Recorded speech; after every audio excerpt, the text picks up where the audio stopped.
This is CV 2022-095403. This is Lake versus Hobbs et al. Continuation of the hearing on the election challenge. Present for the record are parties or representatives and their respective counsel. We have Mr. Parikh still on the witness stand under oath, and we are ready to continue with the cross-examination. This will be by Ms. Khanna, I believe. Thank you, Your Honor. With the opportunity to streamline over the lunch break, we have no further questions at this time. Thank you. Well then. Okay. I have a very brief redirect. There are a few points, Your Honor. No, that is fine. You get redirect. I'm smiling because I have a lawyer characterizing something as brief. I'll do my best, Your Honor. Excuse my smile. But this is redirect. Mr. Olson, you may proceed. Mr. Parikh, Mr. Liddy asked you some questions about duplicate ballots. And kind of like, hey, if there was a shrink to fit, that was no big deal because the duplicate would be captured or accepted by the tabulator. What happens during the duplication process? The original ballot is examined. Another clean ballot is set beside it, and the ballot is duplicated. All those votes are transferred and verified. In the duplication process, could the image of a 19-inch image from the original be transposed onto a 20-inch ballot? As the duplicated ballot? Yes. In other words, if you had a 19-inch image on 20-inch paper, the original image, and then the ballot is duplicated and run through the scanner, could the duplicated ballot be brought up to a 20-inch image? Or Yes, it should be. If the ballot was originally 20-inch ballots, the blank ballot that they would bring to put the votes, transfer the votes to, would be 20-inch. So yes, it would be tabulated. It would necessarily be moved to a 20-inch image in order to be tabulated. Yes, that's the only way it could be tabulated. Yes, and at the point of duplication, anything could happen to alter or not the original ballot, correct? If you're duplicating a ballot, Yes. what's to stop somebody from altering the ballot from its original? Objection, Your Honor. My apologies. This is beyond the scope of direct and cross, I believe. He's asking for new opinions that he never offered. Your Honor, if I may, Mr. Liddy is the one who brought up duplication and that it was no big deal. This is directly relevant to his examination and implication that duplication means that no harm, no foul. I agree with you in terms of the scope of redirect. I'm a little concerned about foundation, but Yes, Your Honor. go ahead and ask whatever questions. You, Your Mr. Honor, Liddy, you're Thank you, Your standing. Honor. I apologize, but the duplication process is in Title 16. It's a very important part of the process. I would never and have never characterize it as no big deal, and I object his mischaracterization of my description of that important process. Not a problem. So noted. Mr. Olson, do you have another question, please? Mr. Parikh,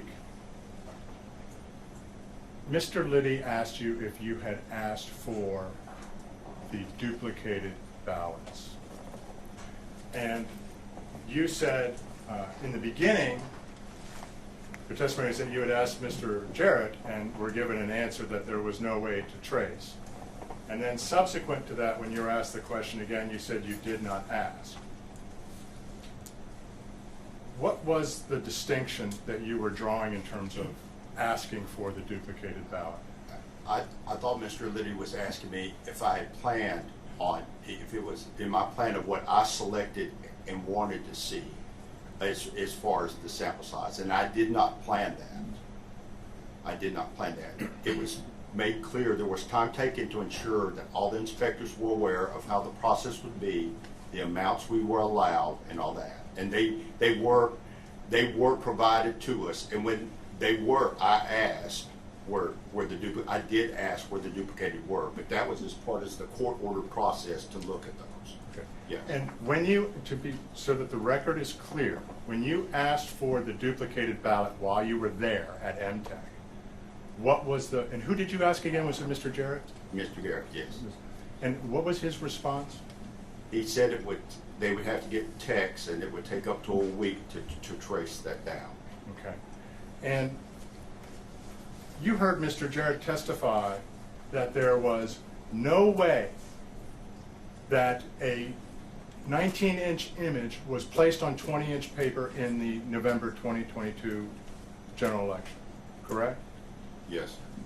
And is there any way that a 19-inch ballot image placed on 20-inch paper in this election in Maricopa, whether it was tabulated by the vote center tabulator or the tabulators at MTech, that 19-inch ballot image would be accepted by the tabulator?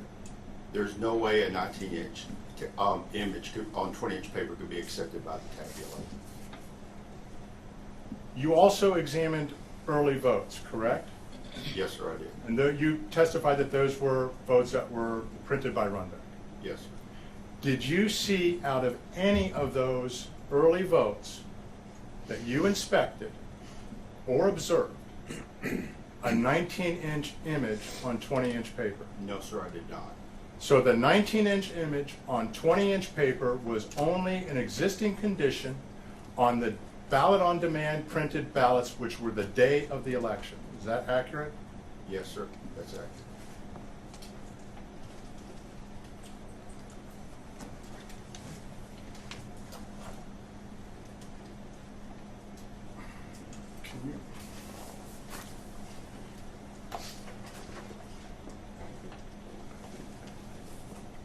Did you took a picture of those ballots side by side in your report, correct? I did not take the picture physically. The photograph was provided to me. Okay. When I initially saw it, it may not to a normal voter or user that looks to pick this up, but again, I examined all types of media in all types of ways, and it jumped out at me, and I requested to get a copy of that image because to me, that was very damning. And then that photograph was an overlay, and it did confirm my conclusions that it was a shrinkage and that it was a 19-inch image printed on a 20-inch ballot. Should there ever be, as Mr. Liddy characterized, a shrink-to-fit ballot that comes out for some people's ballots and not others? I'm here to state the technical scientific facts. I gave the options. Mr. Liddy's assumptions of a shrink-to-fit is inaccurate, and to boot, or to further on add, that if the ballot definition is 20 inches and you print it on 20-inch paper, shrink-to-fit will do nothing. The margins will be exactly the same as they are on a regular ballot, and they should be tabulated. But what he referred to cannot happen. The only other technical possibility for that happening is if somebody messed with the print drivers and made, even though 20-inch paper was loaded, made the printer think it was 19 inches, and that would cause the shrink to fit. That's the only technical option that would address Mr. Liddy's scenario. Thank you, Mr. Burke. No further questions, Your Honor. Well, may we excuse the witness? Yes, Your Honor. Yes, Your Honor. Thank you, Mr. Burke. You're welcome, sir. You're excused, sir.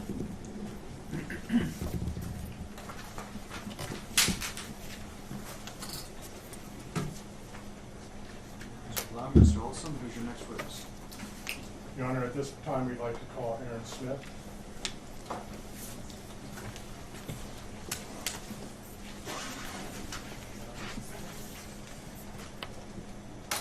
Your Honor, I'm not sure that we have Mr. Smith on the witness list. Absolutely, was disclosed. On the witness list that we just filed with the court yesterday? I'll have to look, but I know that we disclosed him. I don't see Mr. Smith on the list from yesterday.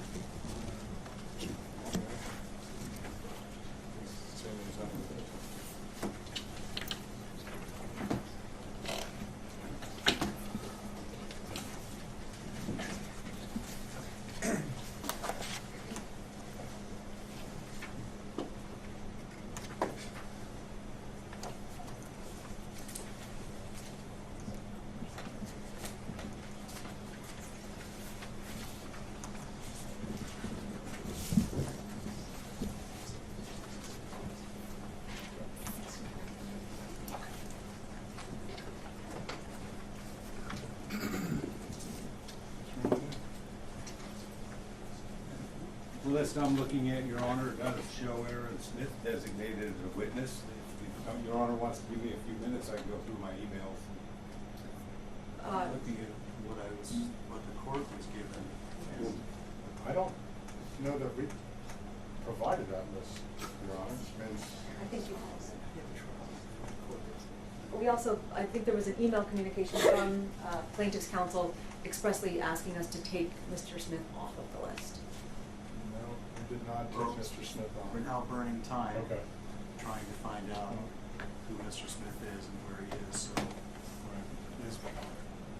Can you show me that list?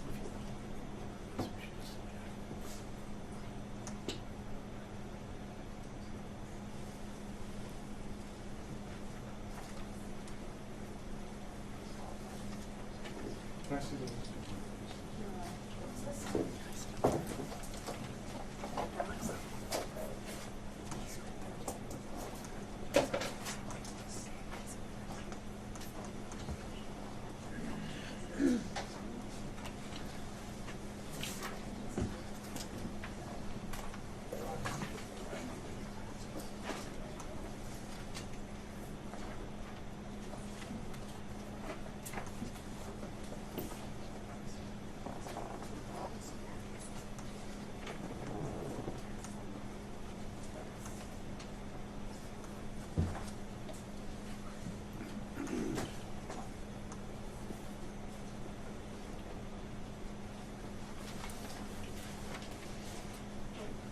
Your Honor, at this time we would call Bradley Benencourt.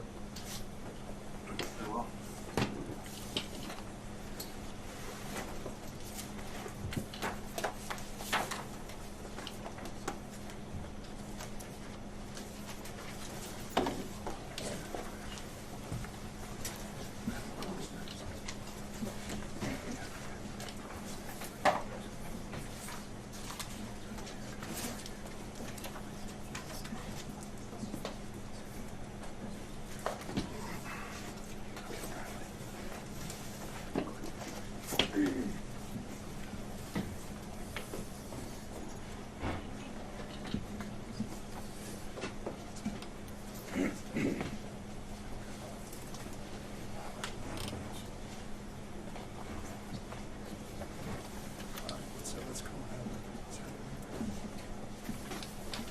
Your Honor, we're going to have a change of plans and call Heather Honey. Can you ask Honey to come in? Heather? I couldn't catch that. I heard change of plans and he turned around. We're going to call another witness, Your Honor, Heather Honey.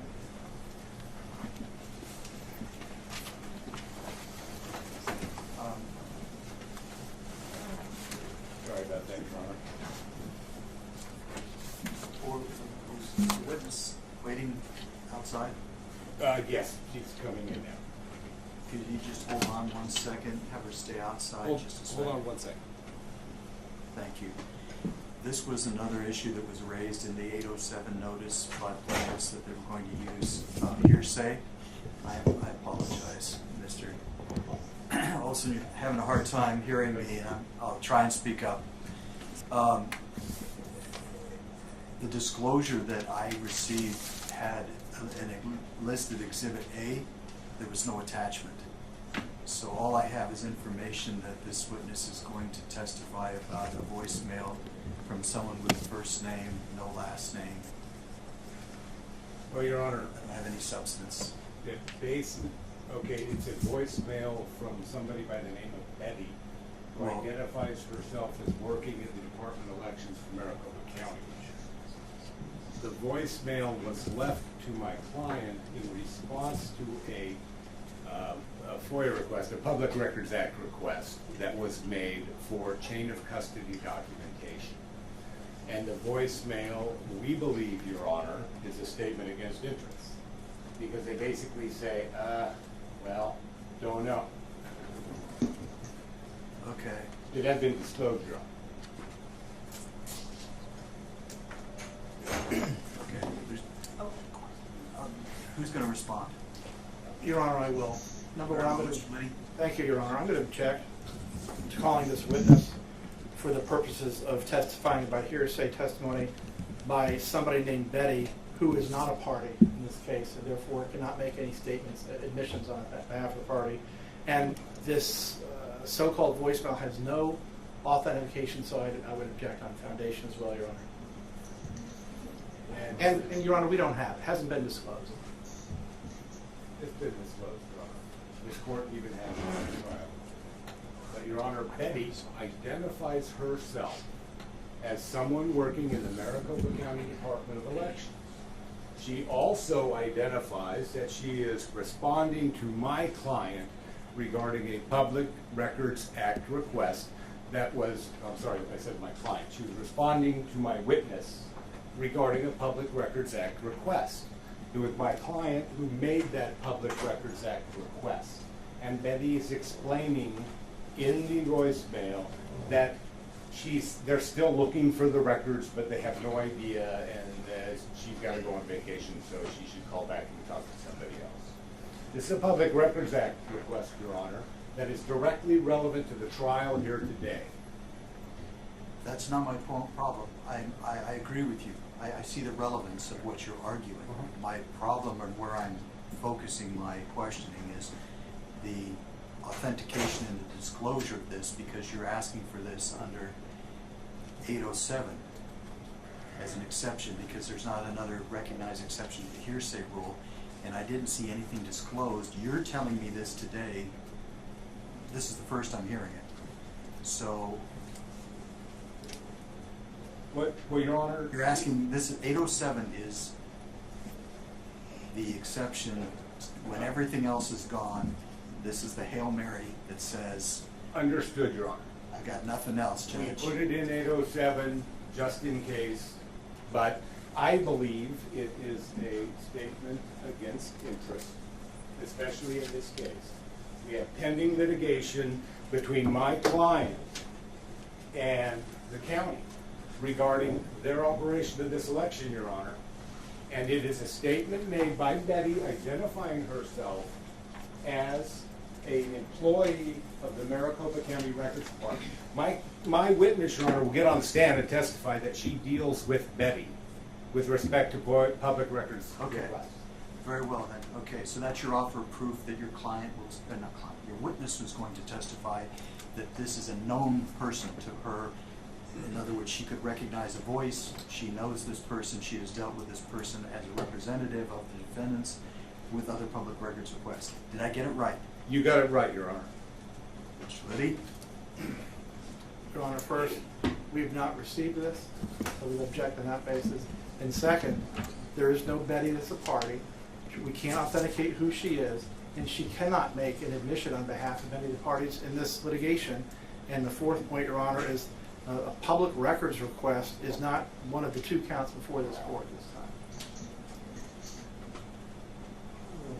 time. Public records request, Your Honor, is specifically aimed at Mr. Richards' testimony this morning. They have documents related to chain of custody for election day activity. When they don't, Betty says on this voicemail, Your Honor. Objection, Your Honor. I'm sorry. Now the counsel's testifying. I'm not testifying, I'm making argument, Your Honor, regarding the evidence. What you're making is an offer of proof. Correct, Mr. Liddy? I'm doing that as well. And I can submit one formally if you would like, Your Honor. But in terms of offering proof to this court, my witness will testify that she is familiar with Betty. My witness will testify that her employees are familiar with Betty. My witnesses will testify that she works with Betty in getting records from Maricopa County Okay. in response to FOIA requests, Your Honor. And you've also told me that this was disclosed previously, yes? I am, Your Honor, yes. When was it disclosed to? Oh, I'm sorry, Your Honor, this last week has been like 4 months. And if you want, Your Honor, it's gonna take me a good 45 minutes to look for our disclosures. But Stop 1 second. You're an officer of the court. I'm just asking for your word. If you tell me it was within the last I'm telling you it week- was disclosed, Your Honor. You're telling me within the last week, Yes, Your Honor, I opposed to believe, this morning, I something like believe, that. Your Honor, that I have created on 2 separate occasions at their request that I give them access to all of our records via a link so they can go online and download them. And I can show this court that I provided them at least 2 links to do so. wait a minute. I don't want to waste a bunch more time on this. We've already spent a lot of time on it. I'm just down to the last little consideration, which is disclosure, so they're not shocked by this. Disclosure is different than saying, here's where all my stuff is, you can dig it out, or it's in there somewhere. This would be a specific, you did a specific notice under 807, and so you realized that there's an issue with the authentication and the hearsay.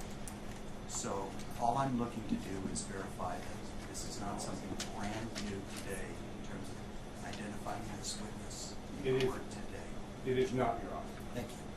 Mr. Liddy? Your Honor, we've been able to find under 73 and 74, document titled placeholder for voicemail, and then E, document titled placeholder for voicemail. I would argue, Your Honor, that that does not fit the requirement for disclosure. You going to play the voicemail? Yes, I am, Your Honor, but that is the court's exhibit list. I am not allowed to upload audio-visual files to the court system. I had an assistant come by and drop before noon, just before noon, a flash drive, which was rejected. They have these audio recordings, Your Honor. I would guarantee you, as they stand here today, they know who Betty is. Oh, wait. Somebody knows who Betty is because she works in the elections department. When I say stop, I mean stop. Okay. Yes, sir. First of all, your understanding of the website uploading links is different than mine. You can't upload those. Second of all, you did bring a flash drive bought yesterday, but your office was told we can't do that. The clerk of the court uploads and the exhibits, and so those have to be uploaded through that website link. And apparently there isn't anything uploaded there. Your Honor, Is there uploaded today?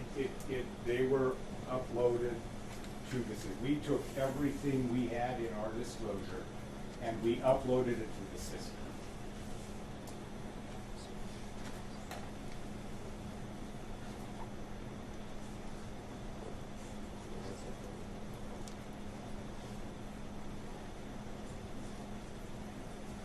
The clerk is telling me that they don't have your exhibit uploaded, so what you would be doing is playing something extraneous that you have that's not been uploaded into the system. Your Honor, we tried to upload all of our documents, Okay. but we are unable to load audio. I'm not telling you, Mr. Glenn, in that regard at all. Coming back to this, what I wanted to focus on is whether the defense had notice of this or not. Have you heard the voicemail before? No, Your Honor, I have not heard the voicemail. None of the attorneys here have heard the voicemail. And we can vow that there's no one in the Department of Elections, Public Records Department named Betty. Well, here's what I'm gonna do, okay? Because it's taking too long.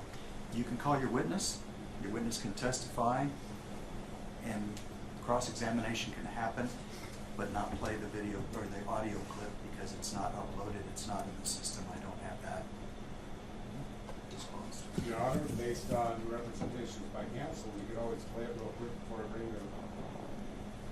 bring the witness in.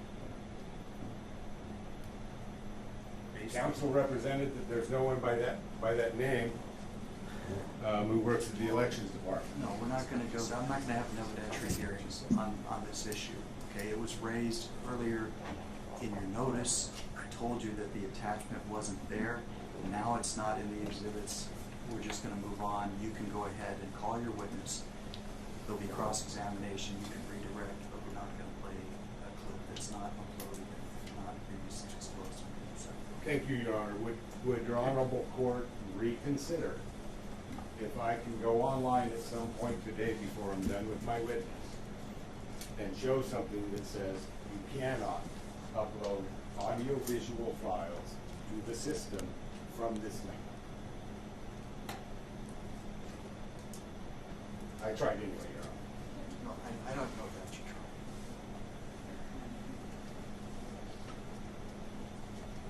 Okay. I'm listening to two sources. The clerks, since statehood, the clerk of the court has been separate from Maricopa County Superior Court for whatever reasons were decided at the time of statehood. So they have a separate system. I cannot tell the clerk of the court how to do business.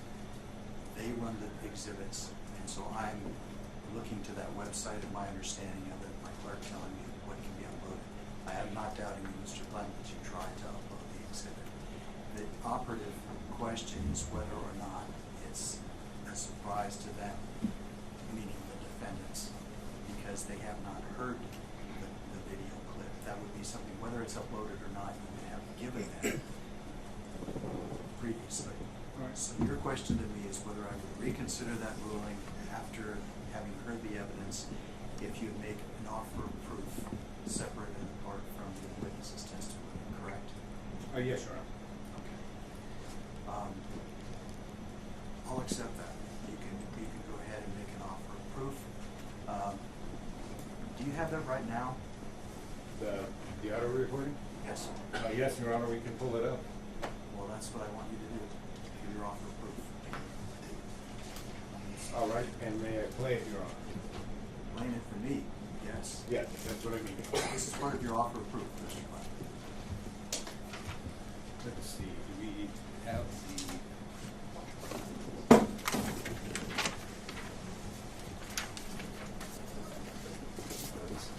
Yes, go with 74. This is what's listed as Exhibit 74, Your Honor. For defense counsel's sake, it was listed as Q1.1.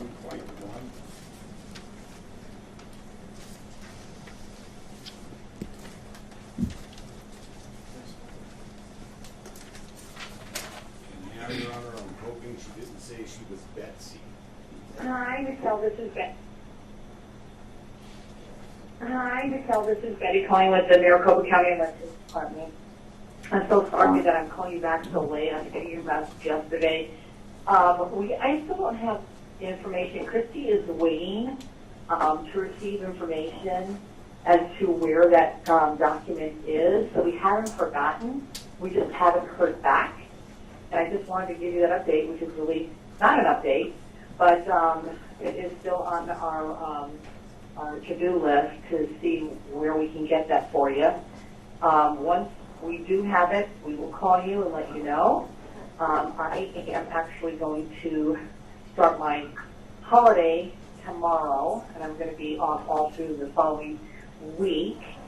So if you need to touch base, I would say go ahead and touch base directly with Christy, and then she can provide any updates. But she knows that we need to get you that information and reach back out to you. So that's all I have. I know it's not much, but I wanted to at least get you that information.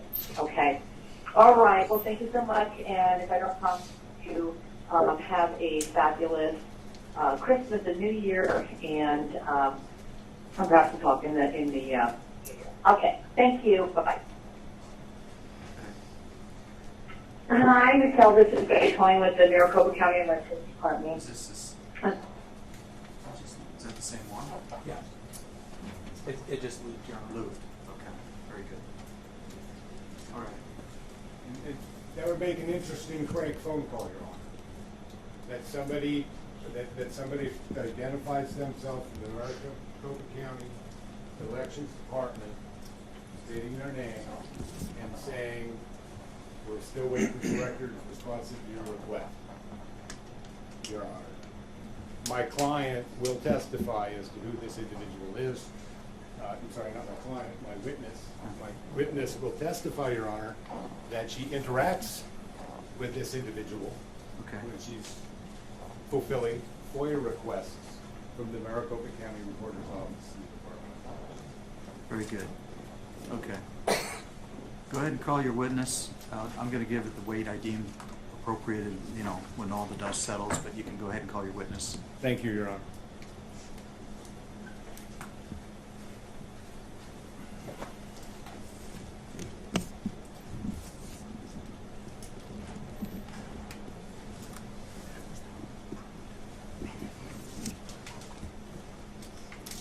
Ma'am, if you could just come forward, if you would, and stand in front of my clerk.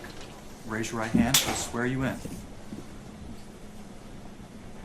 you solemnly swear the testimony you're about to give will be the truth, the whole truth, and could just move your way, make your way around to the witness stand and have a seat. As soon as she's situated, you may proceed, Mr. Funk. Good afternoon, Miss Honey. Can you please state your full name for the record? Heather Honey. What do you do, Miss Honey, for a living? I'm an investigator. I'm also an auditor. I do supply chain consulting as well. How long have you engaged in that type of work? Uh, As an investigator? Over 30 years. Over 30 years. Okay. And so, what do you do as an investigator? Just an investigator?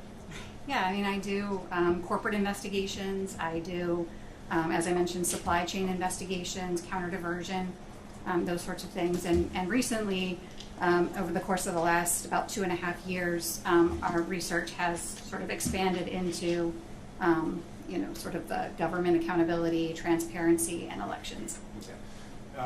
Do you also conduct a great deal of open source research? I do. And what is open source research?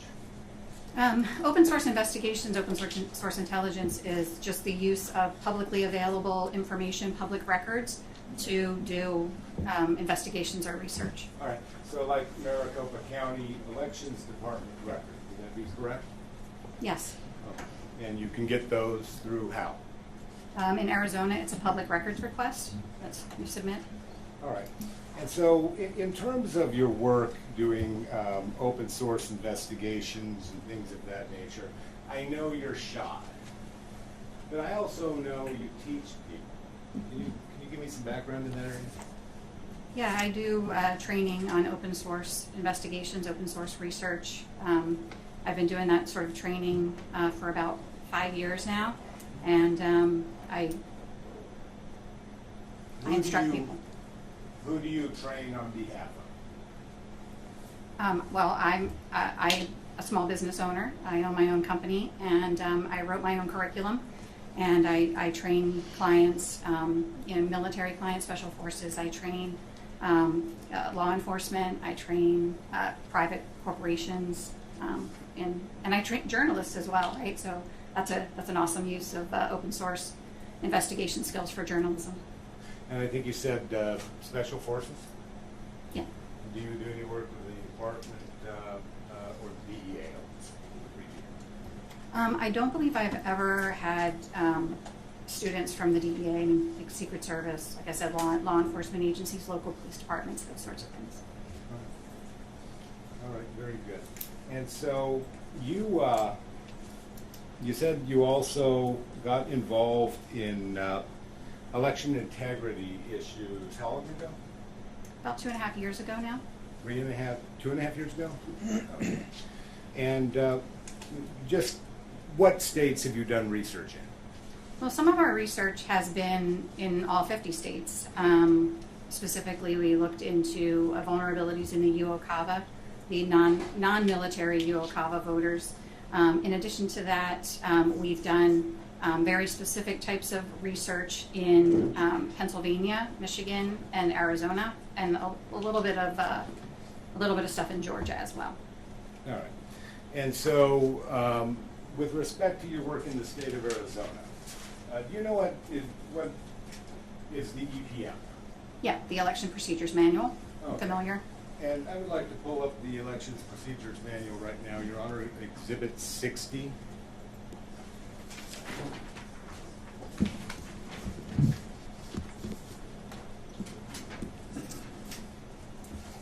All right, and can you see the monitor in front of you? I can. That appears to be the Elections Procedures Manual. It does. Are you fairly well versed in that document? I mean, I haven't committed it to memory in its entirety, but I'm familiar with the relevant statutes as they relate to the research that I've done in Arizona. Okay, thank you. And so, let's talk about just generally. Explain to this court how you became knowledgeable about Arizona elections as it relates specifically to the issue of chain of custody. Yeah, so, obviously the idea here, I mean, I do like vulnerability assessments, I do supply chain consulting, so what you're looking for, right, is researching what are the vulnerabilities in the election system, for example. And so one of the areas that we looked at was the Dropbox chain of custody. And the election procedure manual specifically has guidelines starting on page 61, item number 7. There are about 8 specific requirements that the recorder is required to do regarding the chain of custody of Dropbox ballots. So in addition to the EPM, when we were researching this, we spoke with representatives who had actually participated in the process. We talked to ballot couriers who had actually retrieved ballots from Dropboxes. We spoke with Celia in the Maricopa County Elections Department. She was very helpful. She provided a lot of really useful information in terms of their process. The EPM is sort of the guideline for the entire state, but how each county implements the process is different. For example, we did research and investigations into the chain of custody in a couple of elections in Arizona, several in Maricopa, but we also looked at the process in Pima County as well. Okay. So you spent a great deal of time talking to people in Arizona that actually work in the elections department? Yes. That actually work at Runbeck? Well, I spoke with Jeff Ellington about, I want to say nearly a year ago or so, and he was able to answer a bunch of questions that I had about how Runbeck works. Jeff Ellington is the CEO of Runbeck. And recently I had the opportunity to talk to a Runbeck employee who provided a declaration in this case. Okay. And you also have the opportunity to work with other election integrity experts and attorneys? Yes. In the state of Arizona? All right. And so let's go back to Pennsylvania really quick. Pennsylvania is where you got your start, isn't it? Well, I'm from Pennsylvania, so that's what definitely piqued my interest in sort of the vulnerabilities in the election system and what could be done to fix that. In Pennsylvania, I believe it was 2020, wasn't it? Yes. What did you identify as a particular vulnerability in Arizona at that time? Well, in Pennsylvania, I think you mean. Yes, Pennsylvania. On objection, relevance? Sustained. Your Honor just gets to. Sustained. Oh, sorry. All right. So with respect to the state of Arizona again, how many elections have you looked at in the state of Arizona with respect specifically to the chain of custody issue? 3. 3. Which ones were those? It was the 2020 election. There was a 2022 municipal election, and then this 2022 general. Okay. And so I've got a demonstrative presentation, Your Honor, I would like to pull up. And it has citations to all of our exhibits.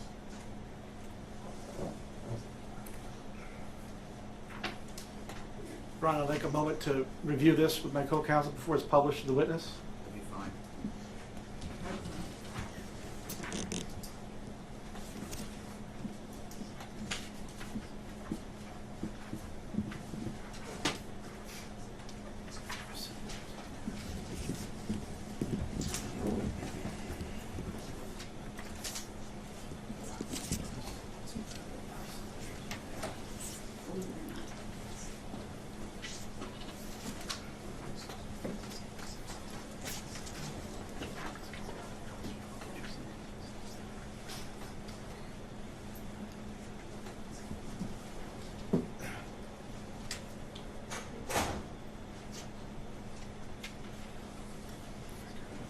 Your Honor, I'm going to object in that this exhibit, it seems to be more of an exhibit than demonstrative, contains many signatures from individuals whose signatures should not be published to the public, Your Honor.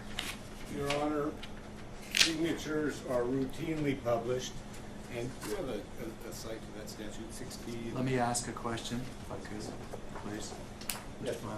Are these signatures related to the 2020 election in Arizona?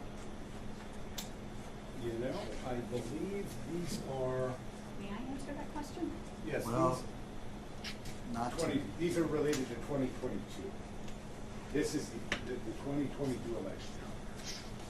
The documents contained within this PowerPoint are from the 2022 election.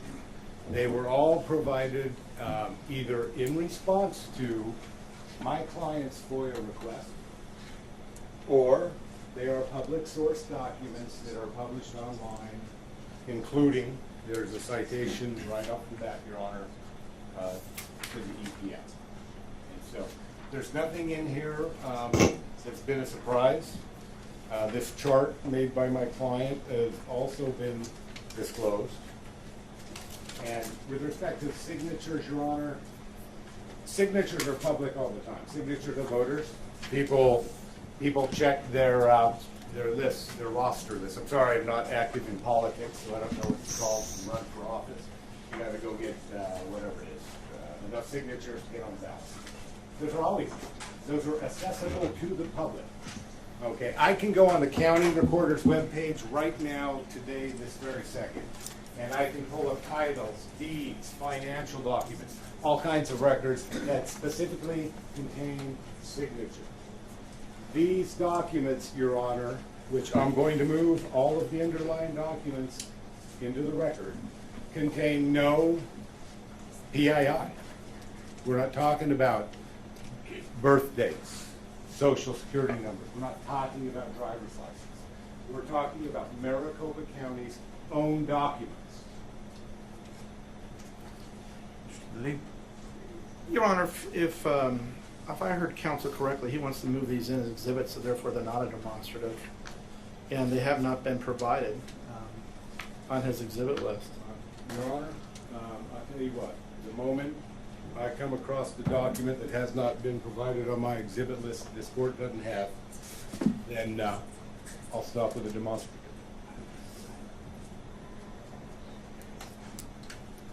I'm not, at this time, seeking to admit this demonstrative exhibit into the record. I may do so after my witness testifies, Your Honor. But right now, I would like to walk through this demonstrative, which is based on documents received from open source, the EPM. You can go online, you can Google it, and there it is. Documents that were provided by Maricopa County. If I may, Your Honor. Yes. These documents appear to fall under Title 16-168. Any person in possession or precinct register or list in whole or in part, or any reproduction of precinct register or list shall not permit the register or list to be used, bought, sold, otherwise transferred for any purpose other than otherwise authorized in this section. And this is not the use authorized in the section for these documents. Was that section F? It was section F. It's for All right. government, excuse me, it's for election officials, or perhaps expanded by court to government officials, and the witness is not a government official or an election official, Your Honor. Your Honor, if the entirety of section F were read, there are very clear and very specific exclusions, including the media, Your Honor. The media have access to signatures. Elections, Your Honor, is an exclusion. It does not say government officials running elections. And this case, Your Honor, is about an election. What's the statute again, 61? Your Honor, it's Title 16-168F. If I may, Your Honor, I would ask that the counsel direct his comments to the court and not to my co-counsel.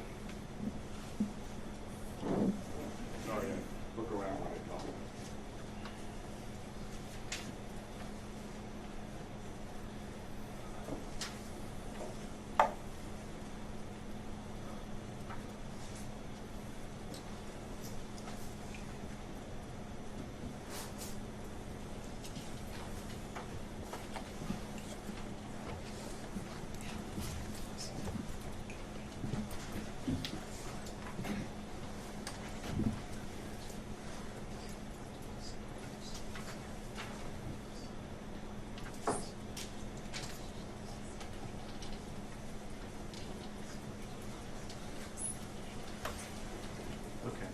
your representation is that there's none of the information prohibited in the form of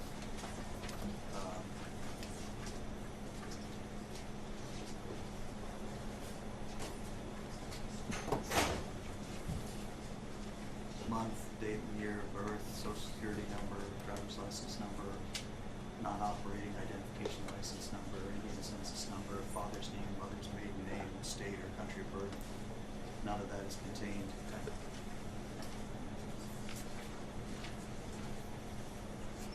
And then signatures and voters' email addresses. And then none of that's contained in the information, or are you saying it's an exception because it's available to the media? There are signatures contained, Your Honor, but following the portion I believe you just read, it specifically carves out exclusions, and one of them are for elections. If we didn't have these exclusions, Your Honor, candidates wouldn't be able to get on the ballot because they couldn't use signature petitions. Okay. There are exclusions for the media. I believe it goes elections media, Your Honor, but I may be mistaken. I tend to forget. This is limited to, 16F is limited to persons in possession of precinct voter registration or lists. And then it says, Well then, Your Honor, can't be bought, sold, or otherwise transferred for any purpose except for uses otherwise authorized by this section. And you're correct that it talks about authorized uses, including newspaper, radio, television. I would also point out, Your Honor, Yes. that none of the documents contained within this presentation are poll lists. Your Honor, None of them. What is the demonstrative exhibit in the testimony going to demonstrate? It's a demonstrative exhibit, Your Honor, prepared by my witness to walk the court through the various chain of custody documents used by the Maricopa County Recorder's Office, as well as the Board of Supervisors. I think this To show, just to show Your Honor and the court and the witnesses. The media deserves to know, Your Honor. no, show what? To show the process, the documents used, okay? How the flow of ballots moves. And I will tell you, Your Honor, it's one of our contentions that because Maricopa County does not adequately maintain chain of custody of drop box and mail ballots, that it becomes much easier to infuse ballots into the system. And that's one of our allegations, Your Honor. Okay. I understand what your offer of proof's about. Your Honor, the signatures contained in this proposed demonstrative are not voter signatures, and so I would withdraw my objection based on that. Very good. Then we can proceed. Mr. Blum, you can proceed with your demonstration, and we'll get to that other part later about the exhibits you want to admit after you're finished. Thank you, Your Honor. Did I move to admit Exhibit 60, the EPM? If not, I do so now. The objection? Yes, Your Honor. Objection, relevance. The EPM, not the demonstrative exhibit. Oh, no objection. I didn't think so. Thank you. 60 is admitted. All right, and so your familiarity with EPM came from you reading it and talking to other people, correct? Yeah, I mean, the extensive research we did, yes. All right. And the EPM has guidelines, I'm sorry, I think I misspoke, didn't I? They're not guidelines? I believe they're requirements. It says that the recorder shall develop and implement the secure ballot retrieval and chain of custody process. Okay. So the county recorder or officer in charge of elections shall develop and implement secure ballot retrieval and chain of custody procedures. Yes. So there's 8 guidelines. This slide only has a couple of them on there, but the requirements are things like, 2 couriers of differing parties, date and time of arrival at the drop box, date and time of departure from the drop box, and the date and time you arrive at the county. But most importantly, it requires that when that secure transport container is opened, that the number of ballots inside that container shall be counted and noted on the retrieval form. And of course, these retrieval forms are specific to one specific drop box. So it's a one-to-one correspondence.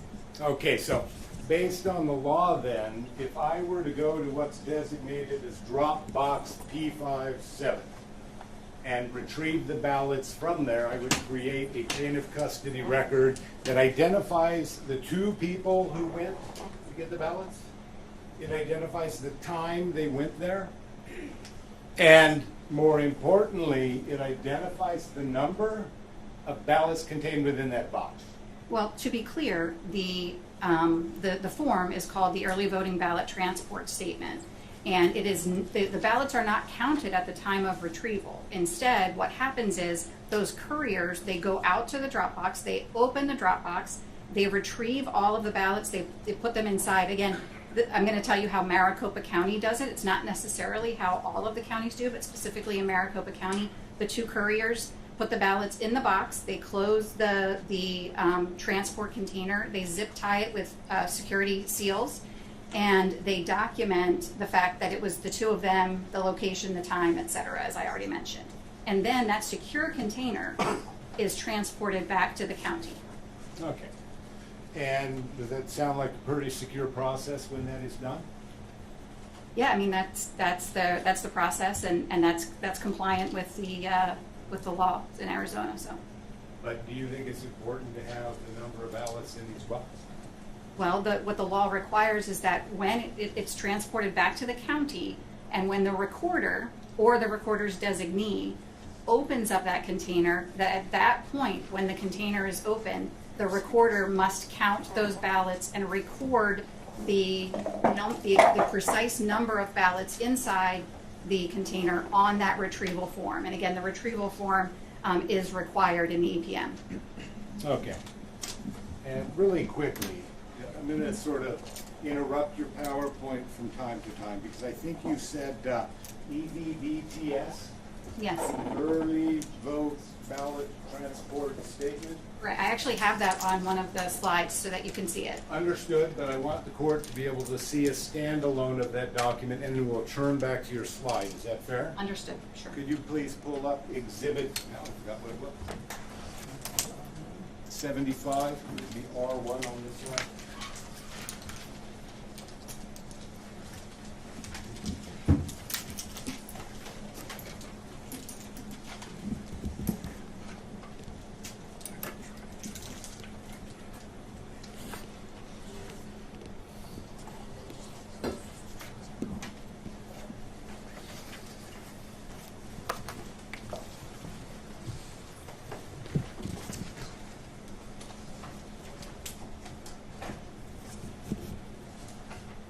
All right. Can you see the document that is currently on the screen? Yes. And that's an early voting ballot transport statement, correct? Correct. It's the retrieval form used in Maricopa. Does that look like it's completely filled out? Yeah, it looks great. It has all of the required fields. If I was doing an audit of that, I would say that is a perfect score. So you'd say perfect score for this one, base numbered 009916, correct? Yes. Are you happy with that? Yeah. All right, good. So you're not here just to criticize, are you? I'm not here to criticize at all. I just want to sort of shed some light on the vulnerabilities in the system in the hopes that they'll be fixed. And how many, in response to my client's FOIA request, or I keep saying FOIA, I apologize, Public Records Act request, how many of these specific documents did you get? I apologize. The precise count has escaped me, but I will tell you that they produced. They said that they produced all of the documents that they had. We specifically asked for these documents as well as a bunch of others, but they said that they provided all of the early voting ballot transport statements that they had for the entire election. And we had them for every day that drop boxes were open. So we compared that to the list of locations when they were open, and we did have these transport statements for each and every day that they were open, with the exception of Election Day. There were no early voting ballot transport statements provided for Election Day. And that's where I was going next. The exhibit we have currently on screen, exhibit number 75, and really quickly, I'm just going to move to admit exhibit 75. Your Honor. Any objection? No objection, Your Honor. All right, we can go back. 71's admitted. All right, wait, is it 75? 75, Your Honor. It's yours. Your 75 are our one. No, there's only one number. It's the court's number that we're referring to. Not mine, yours, his. It's 75, and 75's admitted. Understood, Your Honor. I say R1 for their benefit. Got it. Very good. 75, Your Honor. All right. And, you know, I'm going to sort of divert a little bit here because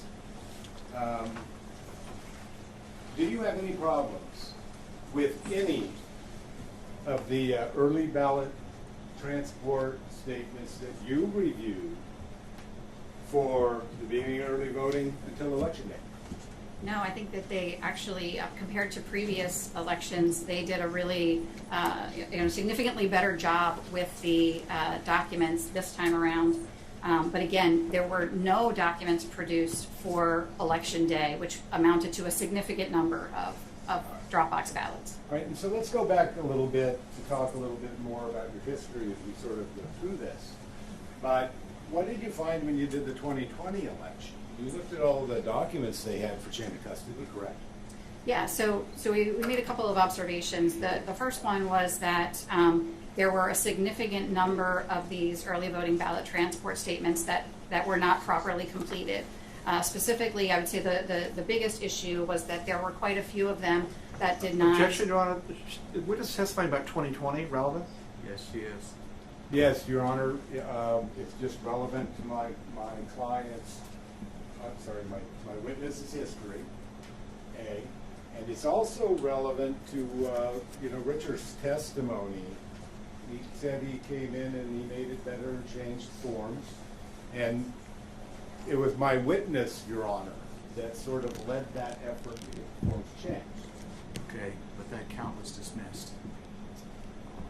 The process changes that could have been done either by the Arizona House, Senate, Governor working together, or the Supreme Court. Might have been, whatever could have been, that is dismissed. So, I understand. I'm not going to debate with you endlessly back. Understood, and Your Honor, I won't go there, but you are now. no, I'm sorry, Your Honor. I'm not trying to be argumentative or anything. If we get the end of our presentation of evidence and defendants stand up here and raise the laches allegation, They won't be doing that because the motion ruled on that. There was the laches argument that was upheld with regard to the 2020 election and the other part of the case. okay. So today we're talking about, hopefully she's shedding light, and her statement, shedding light on vulnerabilities to be fixed, is exactly what was dismissed. I'm looking at today what happened in the 2020 election and understanding that, and to that end I've allowed this presentation. And so far, even though she said that, you're explaining how the process works, and that's fine. But going into the 2020, we're out of that. Understood, Your Honor. Thank you. All right. Can we change the slide? Thank you very much. Can you please explain to the court what this all means? Yeah, so this is a diagram of Maricopa County ballot chain of custody from the voter to tabulation. And so what you notice is if you vote on election day, you put your ballot in the tabulator. But if you vote early in person in Maricopa, or if you vote by mail, there are several transfers of the ballot and therefore requirements for chain of custody. And what's interesting or unique about Maricopa County is, to my knowledge, they are one of the only counties in the country that outsources the intake or the receipt of their ballots to a third-party organization. So for example, we talked about the EPM and the requirement for chain of custody from the Dropbox to the county. In most counties, that's the end of the road. You know, you retrieve the ballot from the Dropbox, you transport it securely to the county, and it's tabulated there. That's not the case in Maricopa County. In Maricopa County, they then have to, after they've received it in the county and processed it according to the Arizona law, then they must again maintain secure chain of custody as they transfer it from Maricopa County to Runbeck, and then again when it comes back the other way. Thank you very much. And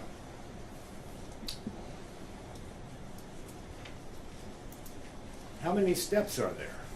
If you vote, let's say you get you either, I guess you get a vote by mail, couldn't you? Or you could go into a vote center and get a ballot. Right, so on the next slide, I kind of just point out the fact that a Dropbox in Maricopa County does not just contain mail ballots, right? So mail ballots that are, sent to the voter and in the mail through the U.S. Postal Service. You can go, it was the next slide. Oh, well, I'm not done asking you questions, Ms. Honey. Oh, I'm sorry, I thought you were asking me about the different ways that, I'm sorry. All right. Why is it that chain of custody, when all of these transfers takes place, is so important?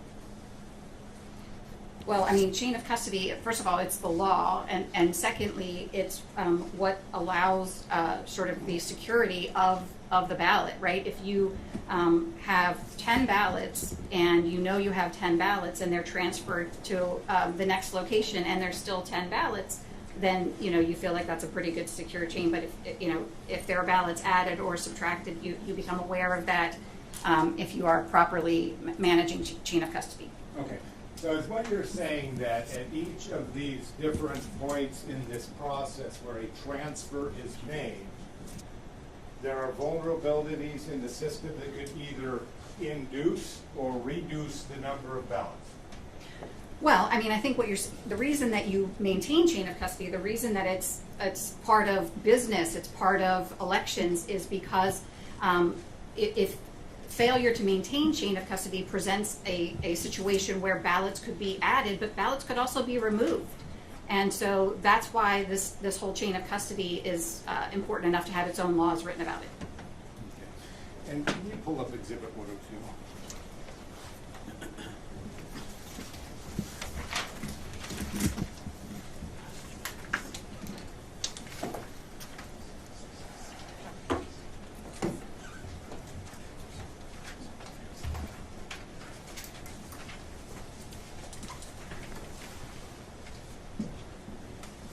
Is there another exhibit they're pulling up? Excuse me, Your Honor? Is there another exhibit they're pulling up? Yes, he's pulling up Exhibit 102 right now. 102? Okay.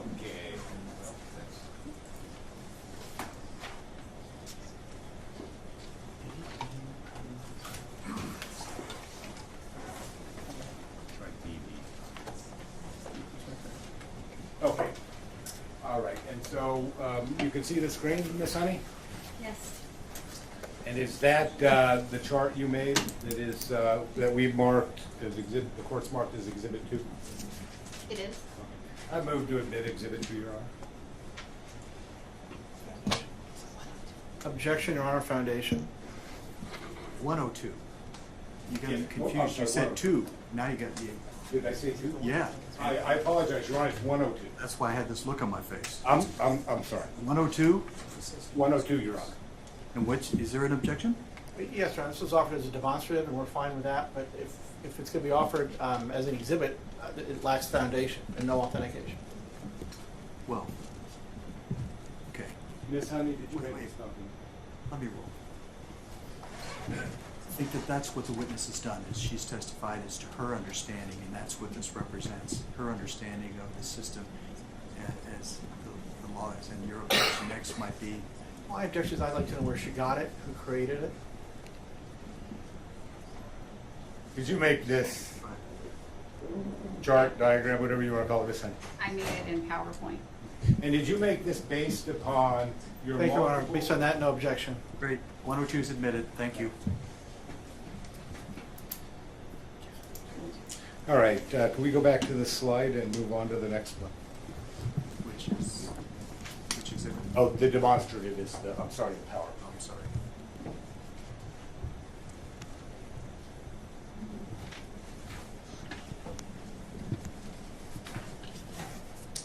All right, can you tell us what this slide shows, Ms. Honey? Yeah, so this slide shows that in a lot of counties, a drop box is only for a place for people, an alternative to returning their mail ballot by mail. But in Maricopa County, the drop boxes are in fact a repository for a ballot that's mailed to a voter that they choose not to return by postal service. But it's also where people who vote early in person, who go into a vote center, show their ID, they they get their ballot printed, they vote, put it in an envelope, and they sign the envelope, and they drop that ballot envelope into a drop box. So when we talk about drop box ballot retrieval for early voting, it includes early in-person and mail ballots that are deposited in a drop box as well. So it's those two different types of drop box ballots. Okay. And so I believe you had testified previously that you have reviewed all of the early ballot EVVTSs. And it's my understanding you praise Maricopa County for having improved their documents and actually followed the procedure? Yes, on the documents that were completed, but again, there's the absence of documents for election day ballots, which again is a significant number. Okay. Well, your FOIA request, my client's FOIA request, requested all of the chain of custody documents for Maricopa County election day, correct? Correct. Have they provided any to you? Yes, they actually provided all of the documents that we requested, with the exception of the Maricopa County delivery receipt form. Okay. The Maricopa County delivery receipt form. Can you please tell the court what that is? So the Maricopa County delivery receipt, as I mentioned in that previous sort of thing, if you can go to the one that actually has it on there. It is the document, the chain of custody document that is created at Maricopa County to record the precise number. That's not this slide. If you go to two more, the precise, that's the one. Perfect. Thank you. Oops, back one. There you go. Perfect. It's in this diagram here. It's the number 2, right? So when the drop box is when the ballots are retrieved from the drop box, the early voting ballot transport statement is used to document the chain of custody from the drop box to Maricopa County. Again, when it gets to Maricopa County, what the law requires is that they break open the seals and they count the number of ballots inside that transport container, and they record that precise count of ballots on the early voting ballot transport statement. From there, again, this is unique to Maricopa County. Maricopa County election officials then create this delivery receipt form, which is like a half sheet, and that has on it the precise count of the ballots that they are then loading on a truck and transferring to Runbeck. The larger thing there, the thing that has the number 3 on it, is a document that's created at Runbeck, basically just saying, hey, this is how many ballots were dropped off. So, and to answer your question, what we did not receive is the number 2, the delivery receipts. All right, I'd like to move away from the PowerPoint again really quickly and open exhibit number 67. I couldn't hear you because you turned away. I'm sorry, Your Honor, 67.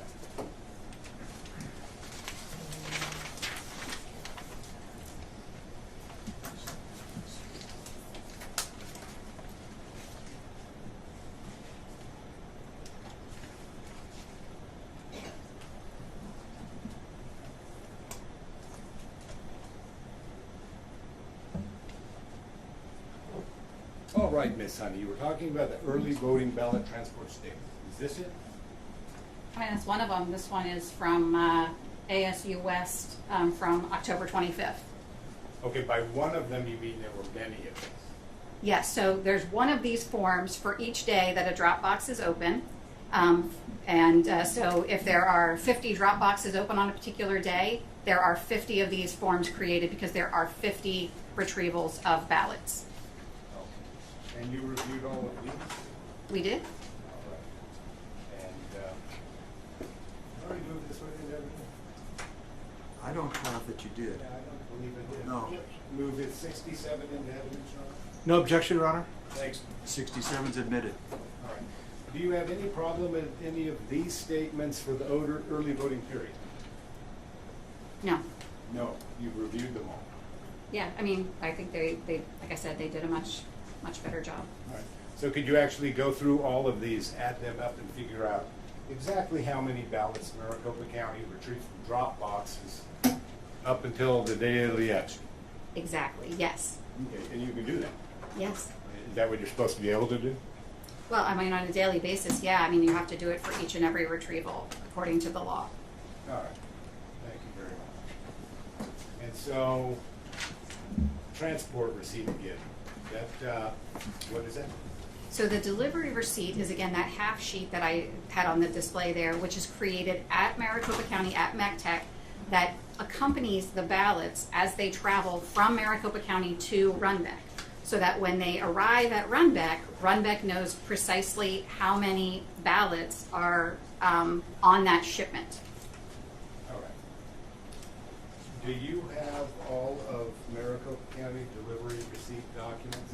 We do not have any. We requested them, but they said they had misplaced them. And those are the ones that were for election day, correct? Well, actually, we didn't get a single one of those for the entire election.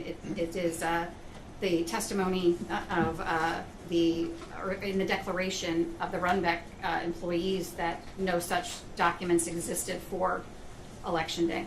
For election day. Right. Okay, what about prior to the election? Yeah, so this form was actually created for all of the days prior to election day. And I'm sorry, but my question was specifically related to election day. There were none. Well, we did not receive any. They said they misplaced them, and the Runbeck employees said none existed. Okay. All right. Have you been trying to get the records? We have. Do you know somebody by the name of Betty that works at the Maricopa County Department of Elections? So we as, in response to our public records request for these documents on behalf of Kari Lake, some of the documents they provided to us electronically, and others they said were in binders and we had to go and copy them ourselves. Okay. So we had a couple of representatives go down to Maricopa County Elections Office to copy them. And and Betty and Christy were sort of overseeing their copying of the records. Okay. Have you met Betty? I have not met Betty. Then I got to correct the misrepresentation to the court, Your Honor. I believe that my witness had. And so I apologize and I correct that. Are you familiar with Betty's voicemail? Well, I called Betty a couple of times to try to get the records, but when they were there actually scanning all of the records, she exchanged business cards with Michelle, who was one of the representatives. Have you spoken with Betty? No, she's not responded to Never me. been able to get a hold of her? No.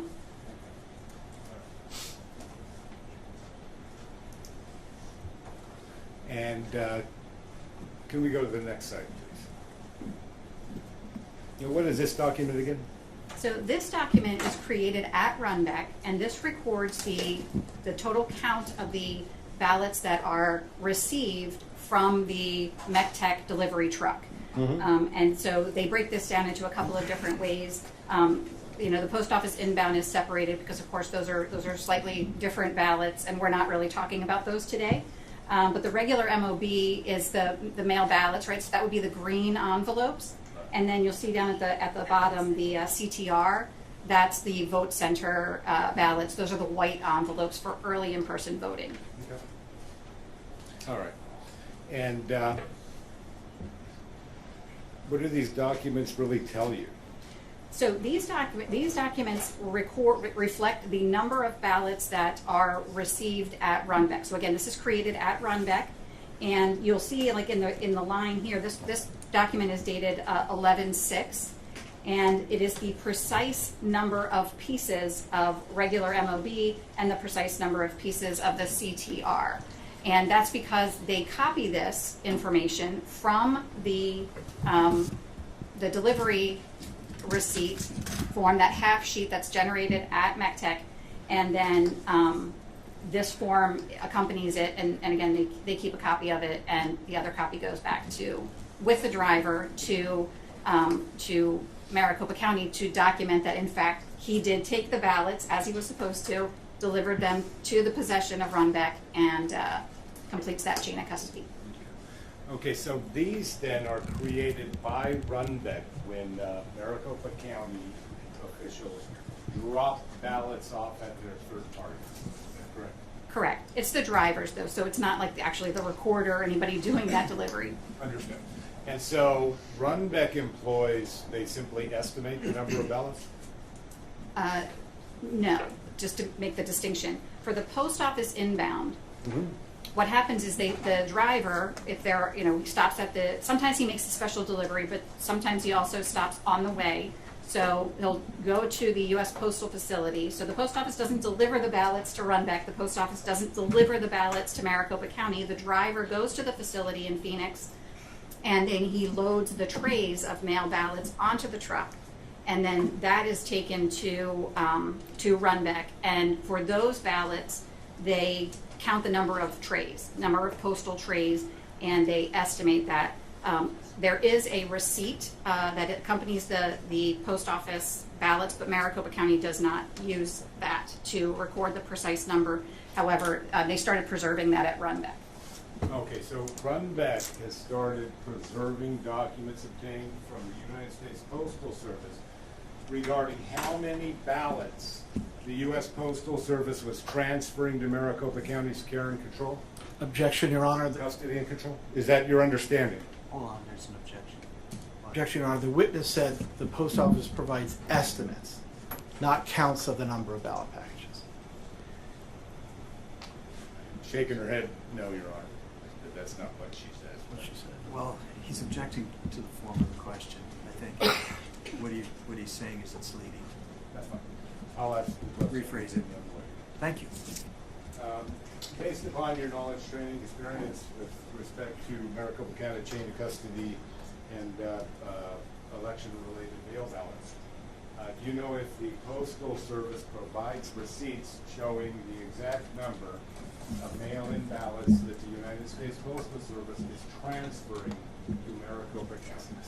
Right, so yes, the answer to that is, it is my understanding that they do. They tuck them into the trays, so it's, again, my understanding that they're difficult to find, but that's how they base how much they're gonna charge. That's like how they bill for the postage. So that's how they count it. And of course, they have machines that do that at the post office.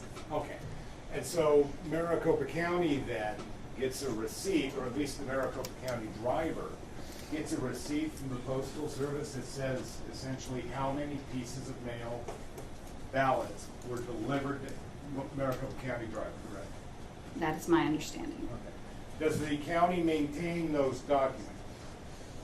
So to my knowledge, they didn't turn any over to us. So let me just start with that. We didn't receive any in response to our request for those public records. But it's also my understanding that that the Runbeck employees attempted to sort of return them to Maricopa County, and they said they didn't need them. Okay. And so is there any way to tell, other than this inbound receipt given by Runbeck to the Maricopa County driver, exactly how many ballots left Maricopa County were picked up at the post office and actually delivered to Runbeck? Well, on this form here, on 11/6, you can see that they have a precise count, but unfortunately, on election day, because they were not using the other chain of custody documents that we described, this was the one and only form that was used, according to, again, the records requests that were produced for us, and based on the Runbeck employees who described receiving the trucks coming with no corresponding documentation. Thank you. Thank you, Ms. Hunt. And so I would like to exhibit, is this 66? Oh, this is PowerPoint? Yeah, go to 66.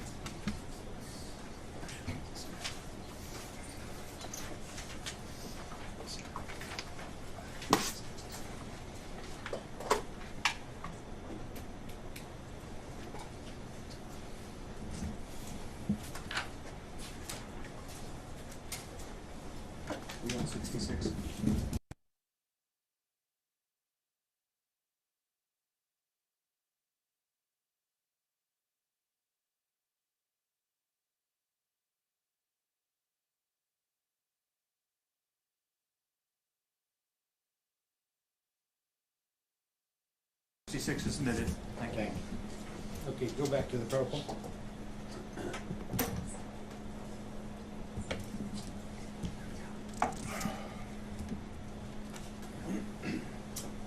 Miss Honey, how many ballots Maricopa County claim they received on election day that were not tabulated on? So I think your question is how many Dropbox ballots did they report? Yes. Yeah. So initially, on the morning after the election, they reported that there had been 275,000. I think that Stephen Richer said approximately 275,000 Dropbox ballots had been dropped off on election day. Did that number change? That number did change. What is the number now?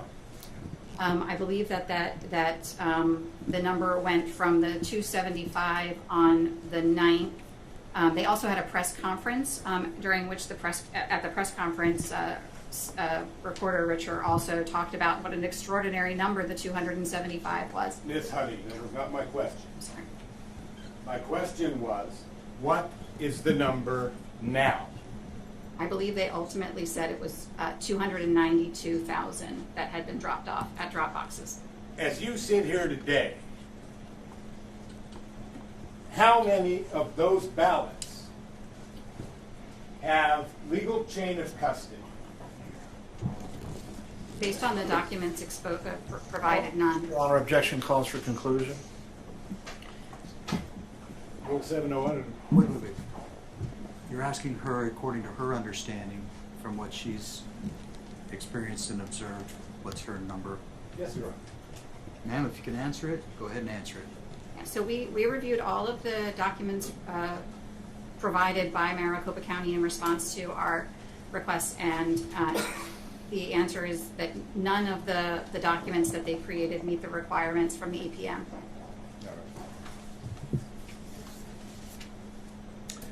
You had the opportunity to talk to somebody from Runback following this election, is that correct? I did. And did you have an opportunity to read that Runback employee's declaration? I did. All right. And so I would like to, let's see here. I'll find it here.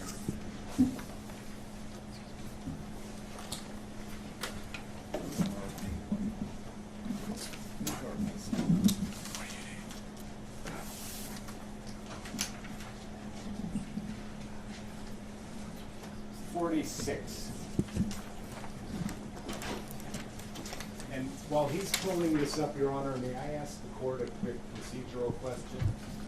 Go ahead. When we began this morning, Your Honor noted that it would be unduly difficult to get this many witnesses through, so it said it was going to admit declarations, with the exception of Kurt Olson, that were attached to the complaint, Your Honor. And Oh, I didn't say that. I'm sorry, did I misunderstand? I know what I said, but I know where you're going. You want to admit those now? I would like to, yes, Your Honor, admit Leslie White and Ms. White's was. Denise Marie and Leslie White. And those are listed as, Denise Marie is Exhibit 46, Leslie White is Exhibit 47.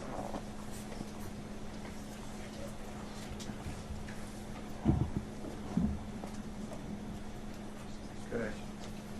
Yes, Mr. Liddy. Objection hearsay, Your Honor. Very well. All of your objections were preserved. These are two of the ones that I had listed specifically this morning and told you that I needed the numbers. Now I have the numbers for at least two of these, okay? So your objections are all preserved. All three defendants have joined. They were in writing under the Rule 807 notice. And so over your objection, I'm going to admit 46 and 47. Thank you, Your Honor. Ms. Honey, the Runbeck employee, Denise, did she tell you that, did she tell you about any problems at Runbeck with respect to chain of custody? Yes, she expressed her concern over the fact that the procedure that had been well established throughout the election was not used for the large number of election day drop-box ballots that were received. Your Honor, I'm sorry. I want to object and move to strike everything that was just said there. While the declaration was admitted, now we have this witness testifying about separate hearsay statements made by this Denise individual who allegedly used to work at Runback. This seems to me to be a separate issue from the admission of the declaration itself, but I just want to clarify that the hearsay objection extends to any hearsay testimony that this witness will offer in addition to what may or may not be in the declaration. Your Honor, the county joins that objection. Which exhibit was in it? This is This is, Denise Marie or yes, Leslie? Denise Marie 46. 46. And Your Honor, I'm not asking any questions outside the scope of this declaration.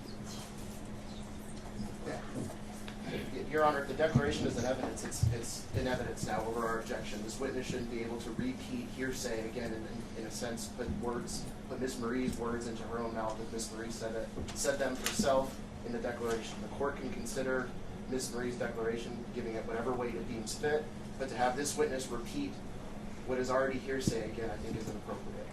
Okay. We're not going to go back and forth. Here's, I believe, as I told Mr. Olson earlier, the court does not pronounce somebody an expert, but if they're testifying and they have information, experience, or education beyond that of the trier of fact, it's instructive or informative. And this witness, I find, meets that. If she's relying upon this, which she has just said, to formulate her opinions, I'll let her do that. I understand the objection is that it's hearsay, but that's going to be something that you can cross-examine. For instance, if that's incorrect, then I'm not going to tell you how to cross-examine. You already understand all of that. So, Mr. Clem, proceed, please. Okay, so lack of chain of custody was one of her concerns. It was. All right. You talked to Leslie White as well? I did. Was lack of chain of custody one of her concerns? So Leslie was actually an observer at MECTEC on an election night when the ballots were received back from the drop boxes. And her concern was that specifically the seals were being removed from the transport containers and the ballots inside were not counted.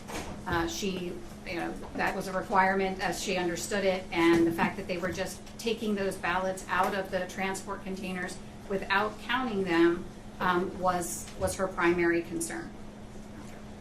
And then, okay, so we have two different people you have spoken to working in two different places, correct? Correct. One's here at Runbeck, the third-party vendor, and one's here at MECTEC, right? Correct. MC-Tech? Mm-hmm. All right.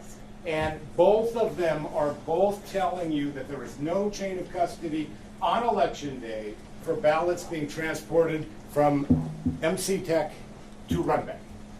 Is that correct? Correct. They weren't following the legal requirements for chain of custody. So there were seals on the containers when they transported them, but the specific issues were that they were just cutting them open, taking the ballots out, putting them in trays without regard to how many, or there was no documentation. There were handbags and purses where they were processing the ballots. That was All right. With respect to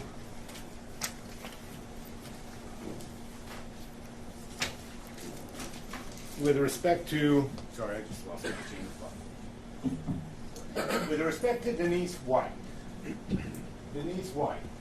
did she raise other concerns with you regarding potential vulnerabilities with our election system in Maricopa County? Yeah, so two issues, right? So the first one was that the trucks were coming with ballots, that there was no associated counts, right? So that was number one. They just didn't know how many they should have had. So she was concerned about that. But then after the election, on the evening of November 9th, right? So November 8th is election day. November 9th in the evening, She was called by her supervisor and asked to go down to the system and actually pull the total number of ballot packets that had gone through the system to provide a count to Maricopa County. Why? Well, I don't know. Foundation and hearsay on this one as well. I'll withdraw the question. Improper. Okay, and so she gets a call. She's been tasked with an assignment, a job, and that is to go find what the numbers are to report those to Maricopa County because they don't know. Objection, Your Honor, again, Foundation. Is that what she told you? County joins. Yeah. Great. What I told you before, I'm going to assume all the defendants join the other objections that you've made, okay? And your objection is speculation or, I don't Your Honor, I guess Foundation and speculation, and I just want to make clear that we have a continuing objection to any of these continued hearsay conversations that this witness is relaying. So noted. I'm almost. Pardon me? I'm almost. And That doesn't take care of this question. yeah, I'm just going to say, Your Honor, that the question was, what did she say and then why? And now we're getting into this witness's motivation, which is now beyond hearsay, pure speculation and lacks foundation. My understanding was it was calling for this witness to speculate about why Maricopa County did something. And so rephrase the question. Did this witness tell you that she was concerned about how Maricopa County was conducting operations with respect to drop box ballots? Yes. Did this witness, Denise, did she also tell you about possible vulnerability where people can inject ballots into this system? Right. So what she said that Runbeck employees were permitted, almost like it was a perk of employment, to bring their ballots from home. So their ballots from home, their family members' ballots, bring them from home and add them to the inbound scans. Is that consistent with Arizona law? No. So Objection, Your Honor, calls for a legal conclusion. You're asking for her understanding, correct? Yes, Your Honor. Your understanding, ma'am, if you can answer it based on that. it is my understanding that ballots must be returned to an authorized drop-off location. Maricopa County publishes a list of those authorized drop-off locations, and Runbeck Elections is not one of those.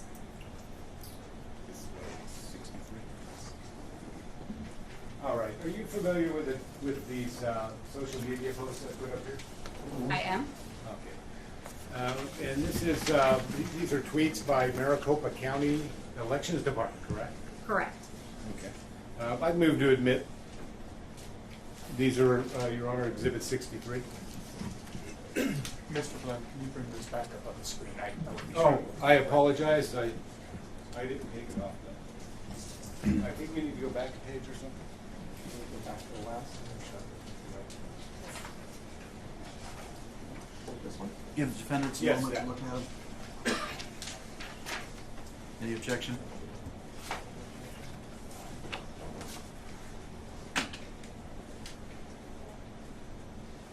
I'm sorry, I can't read it. You're referring to that's an actual tweet. Just look at yours. I can have my witness read it.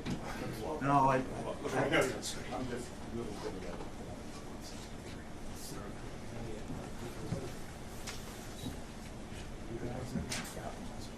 No objection. No objection. very well. That was 63 that would be admitted. Are you familiar? Your Honor, hold on. Can we be believe sure it's- about the number? I believe it's 70, Your Honor. That's 63. 63? Did I say that was Stephen Richard? I'm looking at 63. I pulled them up as you discussed Was them. it? I think that's 70. Yeah, 70 is Stephen Richard. Okay. Which Okay, one are we? It's numbered on the sheet we received. Sorry, Your Honor. Which one are we moving, Mr. Glenn?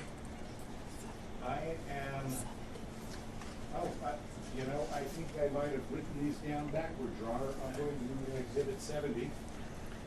Well, and then before you're gonna get to 63, I think that you looked at 63 defendants, correct? Did you have any objection to 63? Your Honor, I have not looked at 63, but I did look at 70, and we have no objection to 70. Take a look at. Oh, is this 63 right here? Okay, just one moment. Thank you. No objection, Your Honor. Are you moving 63 and 70 into evidence, Mr. Yes, Your Black? Honor. They're admitted. Thank you. Okay, and so this is a, 63, 70 or 63? 63. Huh? 63, let's just go to 63 then. That's 63. This 63. Are you familiar with the tweets that are up here from Stephen Recorder Richard? Yes. And is this where he was saying there were 275,000 ballots? Yeah, this was a series of tweets, after the day after the election, where he explains that they had processed all of the ballots and transferred them to Runback, and again, it was 275,000 was the number. He says over 275 plus. Obviously, it's a round number, right? It's 000. So and it's not So, exact. Yeah. may I approach, Your Honor? You may. All right. In this tweet, Recorder Richard says, last night from midnight to 5 a.m., we sorted those 275,000+ documents or ballots so they could be scanned in and image captured and run back. Correct. Or signature captured. Is that correct? Yes. Okay. Does that indicate that those ballots had already been sent to run back at some point, at that time or some point after? Objection, Your Honor, speculation and foundation. If Speaks they for had- itself. Wait. The tweet speaks for itself. Mr. Richard was on the stand. They could have I was asked going to him. withdraw the question. I withdraw my question. Withdrawn. Thank you. Did they count these ballots before they put them in a truck and sent them to run them? There are Objection, no- Your Honor, foundation again. Which ballots? Rephrase. The please. 275 Mr. Richard's talking about. Same But this- objection. I'm sorry.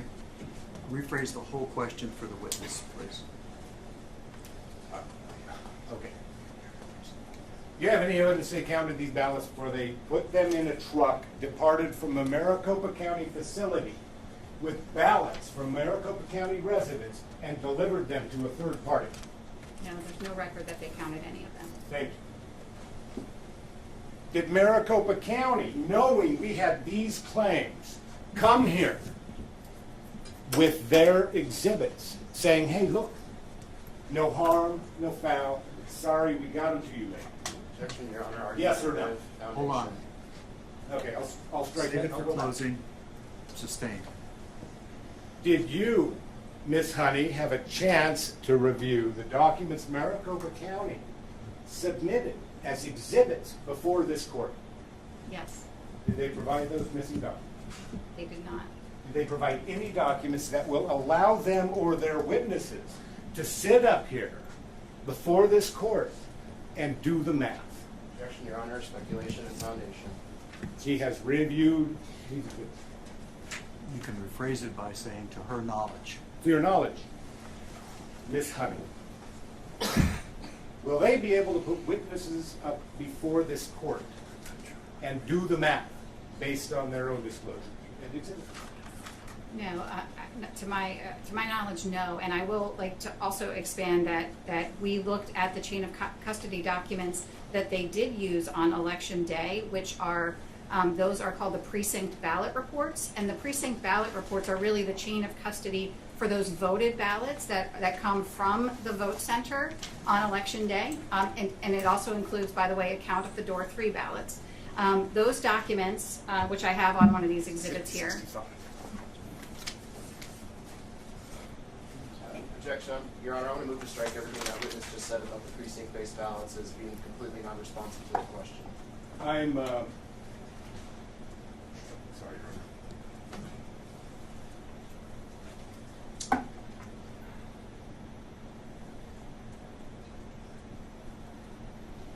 Re-ask the question.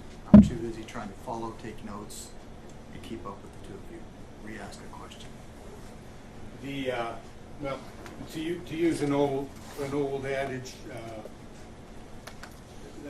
that's a road we're getting ready to hoe, Your Honor. So we'll just start from scratch and we'll go down that road. And so I believe we've pulled up what has been marked as Exhibit 65. What is that document, Ms. Honey? This is an example of a precinct ballot report. Precinct ballot report. What are they?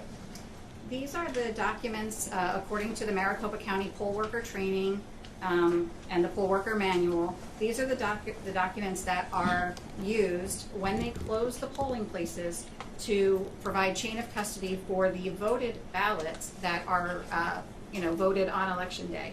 In addition to that, the poll worker training requires the poll workers to empty the drop boxes of all of the early voting ballots and place those in a container. And of course, there's no counting of those ballots. There's nowhere in this form to record a number. Is really the point of this. Thank you, Ms. Honey. Anywhere in this form, can you find? Well, I'm going to withdraw that strike.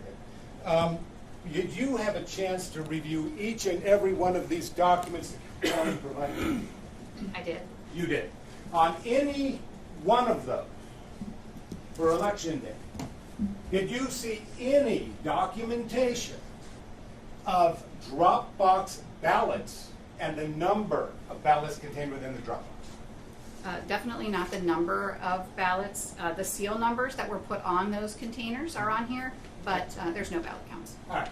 And so if I look at the vote totals for tabulator 1, 494 in this example, and tabulator 2, 384 in that example, that's how many ballots were contained in the black bag. Is that correct? Correct. If they followed the procedure, the misread ballots, the 101, would have been transported separately in that blue tote as well. All right. If Recorder Richer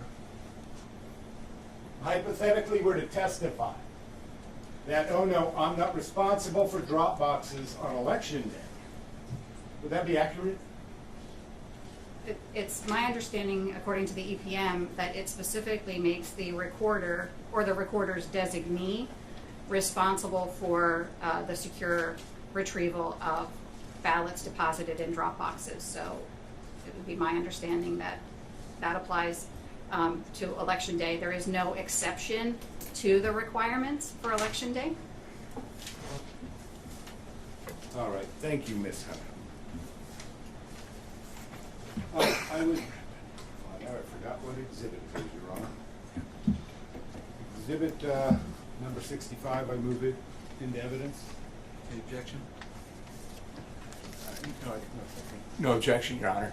65 is admitted. Thank you.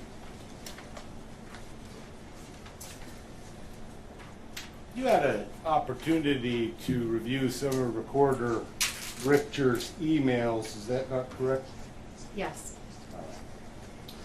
And I'm looking for them on my list right now, but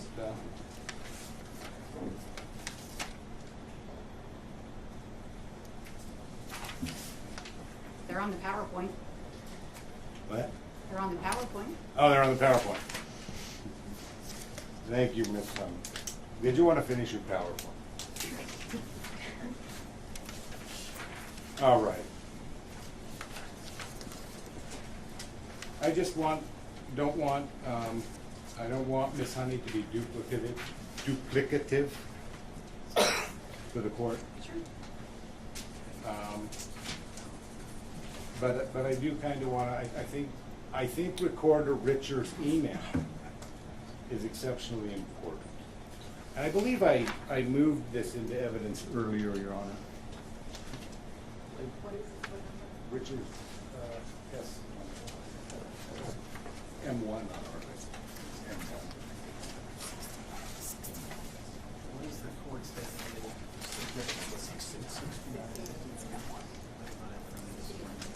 Oh, these are 69, Your Honor. Yeah, that'd be good. This morning, Your Honor.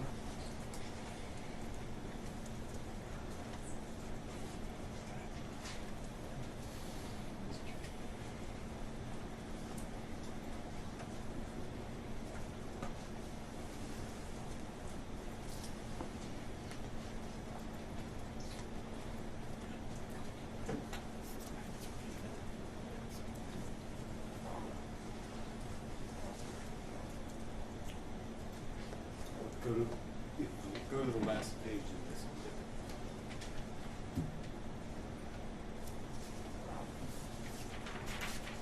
Yes, honey.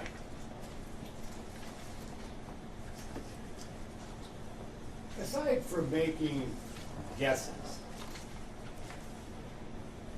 did Recorder Richard, based on documents, really know exactly how many ballots Maricopa County had in its possession? Objection. So it calls for her speculation, and Recorder Richard was on the stand this morning. He could have asked the recorder that. I believe it did, Your Honor. And my question was related to based on county documents. Does Mr. Recorder Richard have any clue as to how many ballots he has aside from an estimate? Based on county records. And I make the same objection that it calls for speculation, Your Honor, as to what Recorder Richard, how he understands county documents. Right.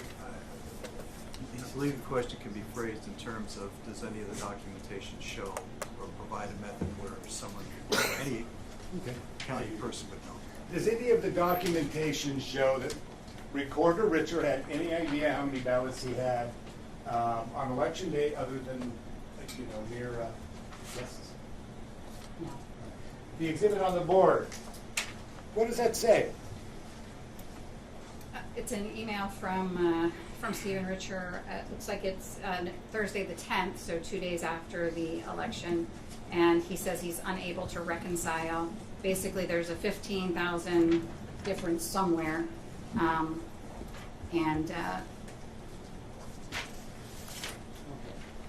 Unable to reconcile. The number he throws out is 15,000 though, right? I don't know where these come from. Is that any way to run an election, Miss Honey? Objection, Your Honor. I want to the extent the editorial comment was embedded in that question, it should be stricken. Which part of the question? Your Honor, I can't remember what the exact wording was. It was. I can't even know. It's been a long week. Maybe if Mr. Blunt could re-ask the question, we could avoid the. I don't even remember what it was, Your Honor. I'm not sure I'm going to re-ask it. Go ahead. All right, yes, honey. Thank you. I don't have any further questions. Oh, really quickly before I stop, I want to move to Exhibit 69, Your Honor. The objection to 69? I think not. I think it was already admitted this morning, but I don't believe there was any other objection. You're correct, it was admitted this morning. Oh, okay. Very good. Thank you. All right, thank you.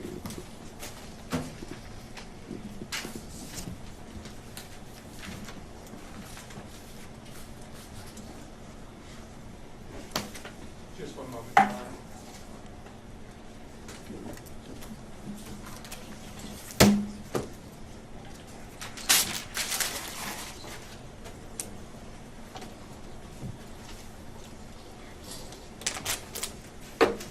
Good afternoon, Miss Honey.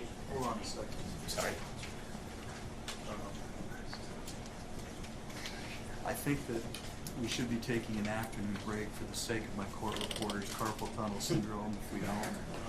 And so I would rather take the break now than start in and then take a break in 10 minutes. So let's reset for, I'm not going to do the math, until 3 o'clock. We'll come back at 3 and resume with the cross-examination, okay?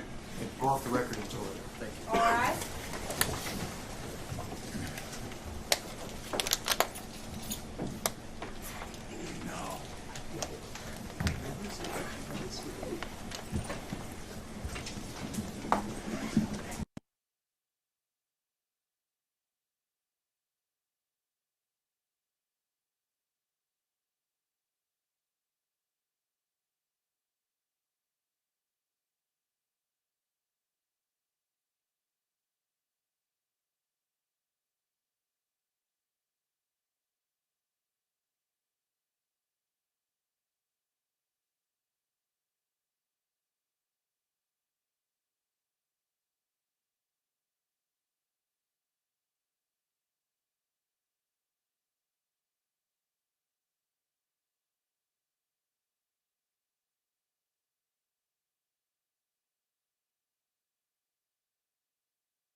All right.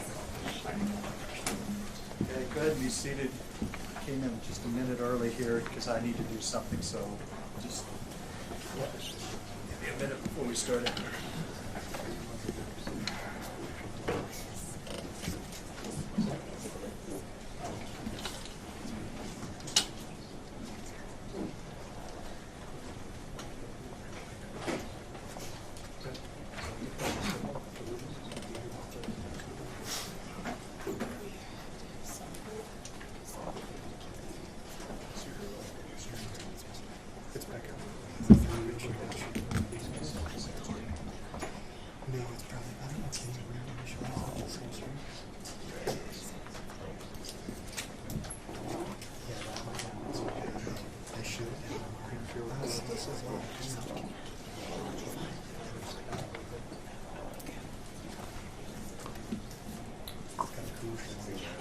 All right, we are back on the record in CV 2022-095-403. Kate, this is Lake versus Hobbs et al.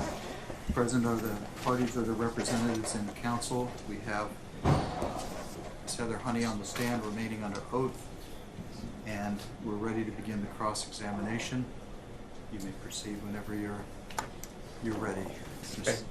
Thank you, Your Honor. Good afternoon, Ms. Honey. And thank you for being here today at this trial. I know that all the parties appreciate your attendance. I just have a few questions for you. It's obvious to me that you've done a lot of work to try to understand elections, and that's more than what a lot of citizens do. But would you agree with me that election law is a complicated area of law? I would agree with that. And there are a lot of complexities to running an election. Would you agree with that? Yes.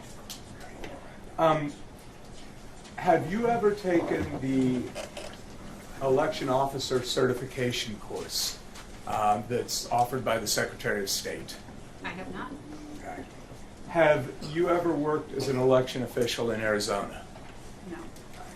Have you ever worked as a poll worker in Arizona? No.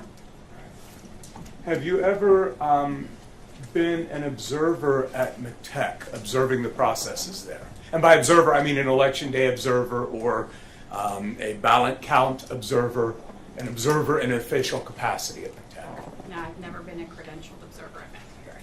You've been to MTEC though, correct? Yeah, sort of. Sort of. I've not gotten a tour, if that's what you mean. I mean, I've been there, but I haven't gotten a tour. Okay, all right.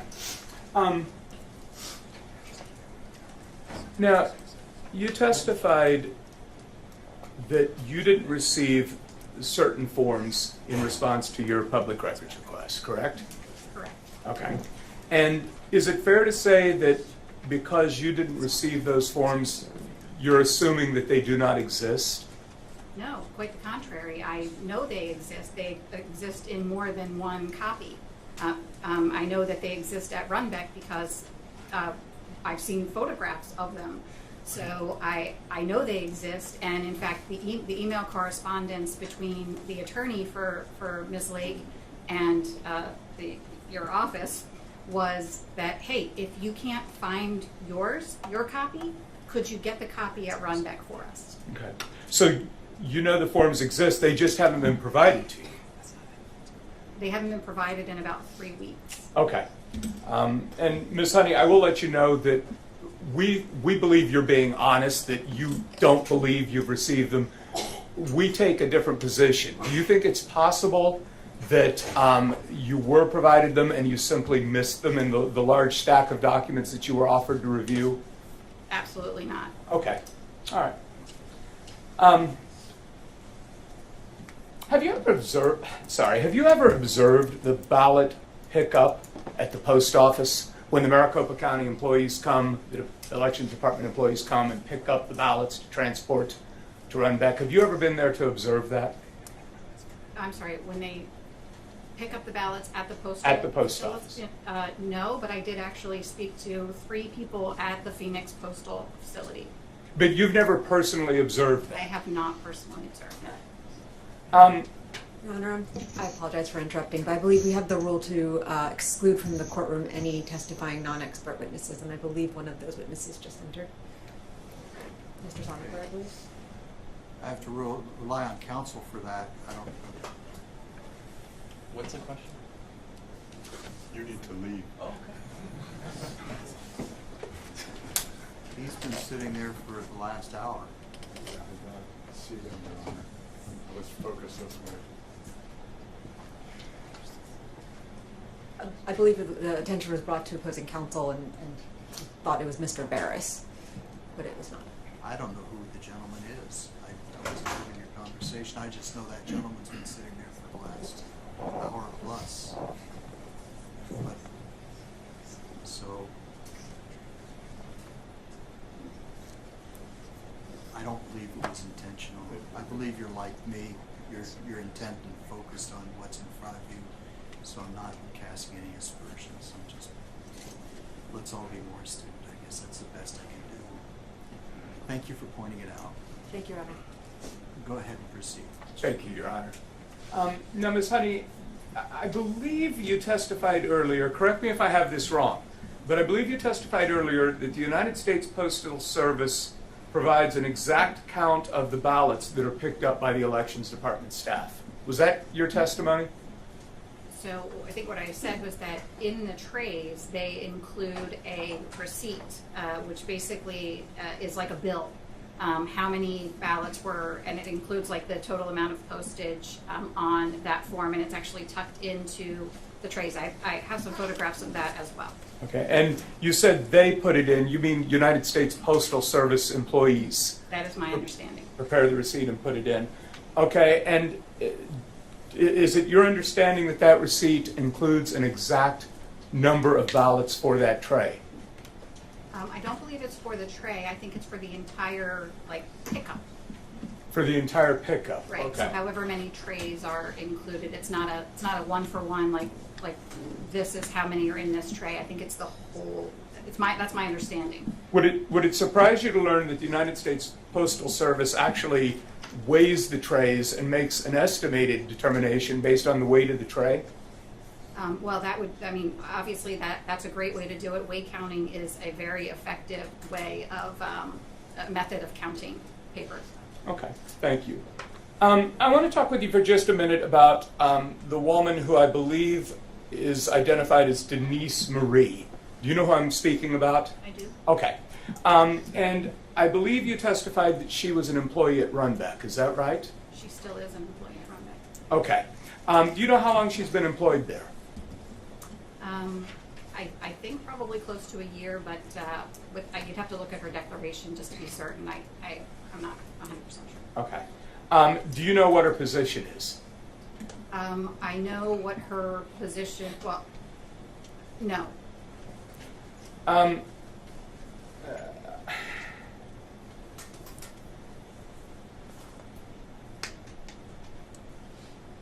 right, I want to talk with you about Leslie White.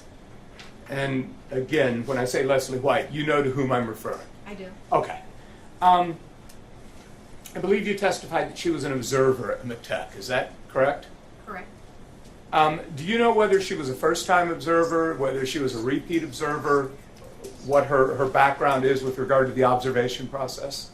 I believe she said that was the first time that she had been credentialed to observe that particular process, right? So that was a little bit different than like the MECTEC observers who are watching, say, signature verification, for example, which I believe she also witnessed that process. But this was unique in that she was credentialed to watch that sort of incoming close of election night process. But your belief is she was a first-time observer? I believe that was the first time she observed that process, if that's what you're asking. I'm sorry. Yeah, no, that's fine. Did she, by any chance, mention to you that from her assigned location where she was at, she did not have a clear view of the activities on the truck or on the dock? Right. Okay.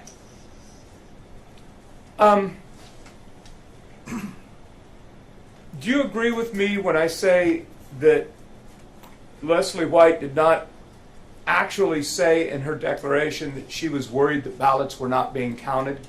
That she didn't actually say that, I'm worried ballots are not being counted? Are you asking if those were her words specifically I'm in going to her? object, Your Honor. The declaration speaks for itself.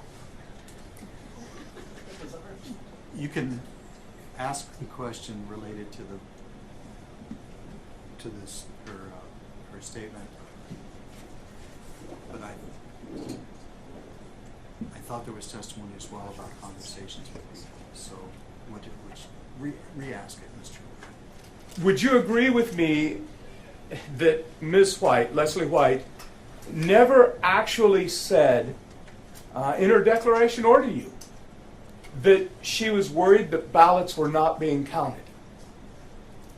She most certainly said to me that she saw the seals being removed, the transport containers being opened, and that there was absolutely, that's in her word, absolutely no counting of the ballots. They were simply picking them up out of the transport container and putting them into trays, and then putting those trays onto like what she was calling a cage or a cart, and that they were just moving these through. She was concerned about that. So in her declaration, she doesn't say that. She says, and I'm wondering if she said any of this to you. She was concerned with the disorganized way the ballots were being handled. She said, I did not see any person count any ballots or record any information. I didn't see it. But she didn't say it didn't happen. When she spoke with you, did she talk about what she saw and what she observed, or was she making statements beyond that? So I think you're mischaracterizing what she said, but if you would like me, if you have a copy of her statement, I'd be happy to point out what I'm talking about. It's all right. We'll move on. Okay. I want to come back to Denise Marie. You testified that, I believe you testified that she told you that Runback allowed, or maybe it just happened, I don't remember exactly what you said, but employees brought in ballots from home. Do you remember talking about that? Yes. Okay. And Denise Marie was concerned about that, correct? Denise was concerned that this was basically announced as though it was a perk of working at Runback, and that they were permitted to do it. She thought it was, in her conversation with me, she thought it was, questionable practice, but that, people did it. She saw people do it.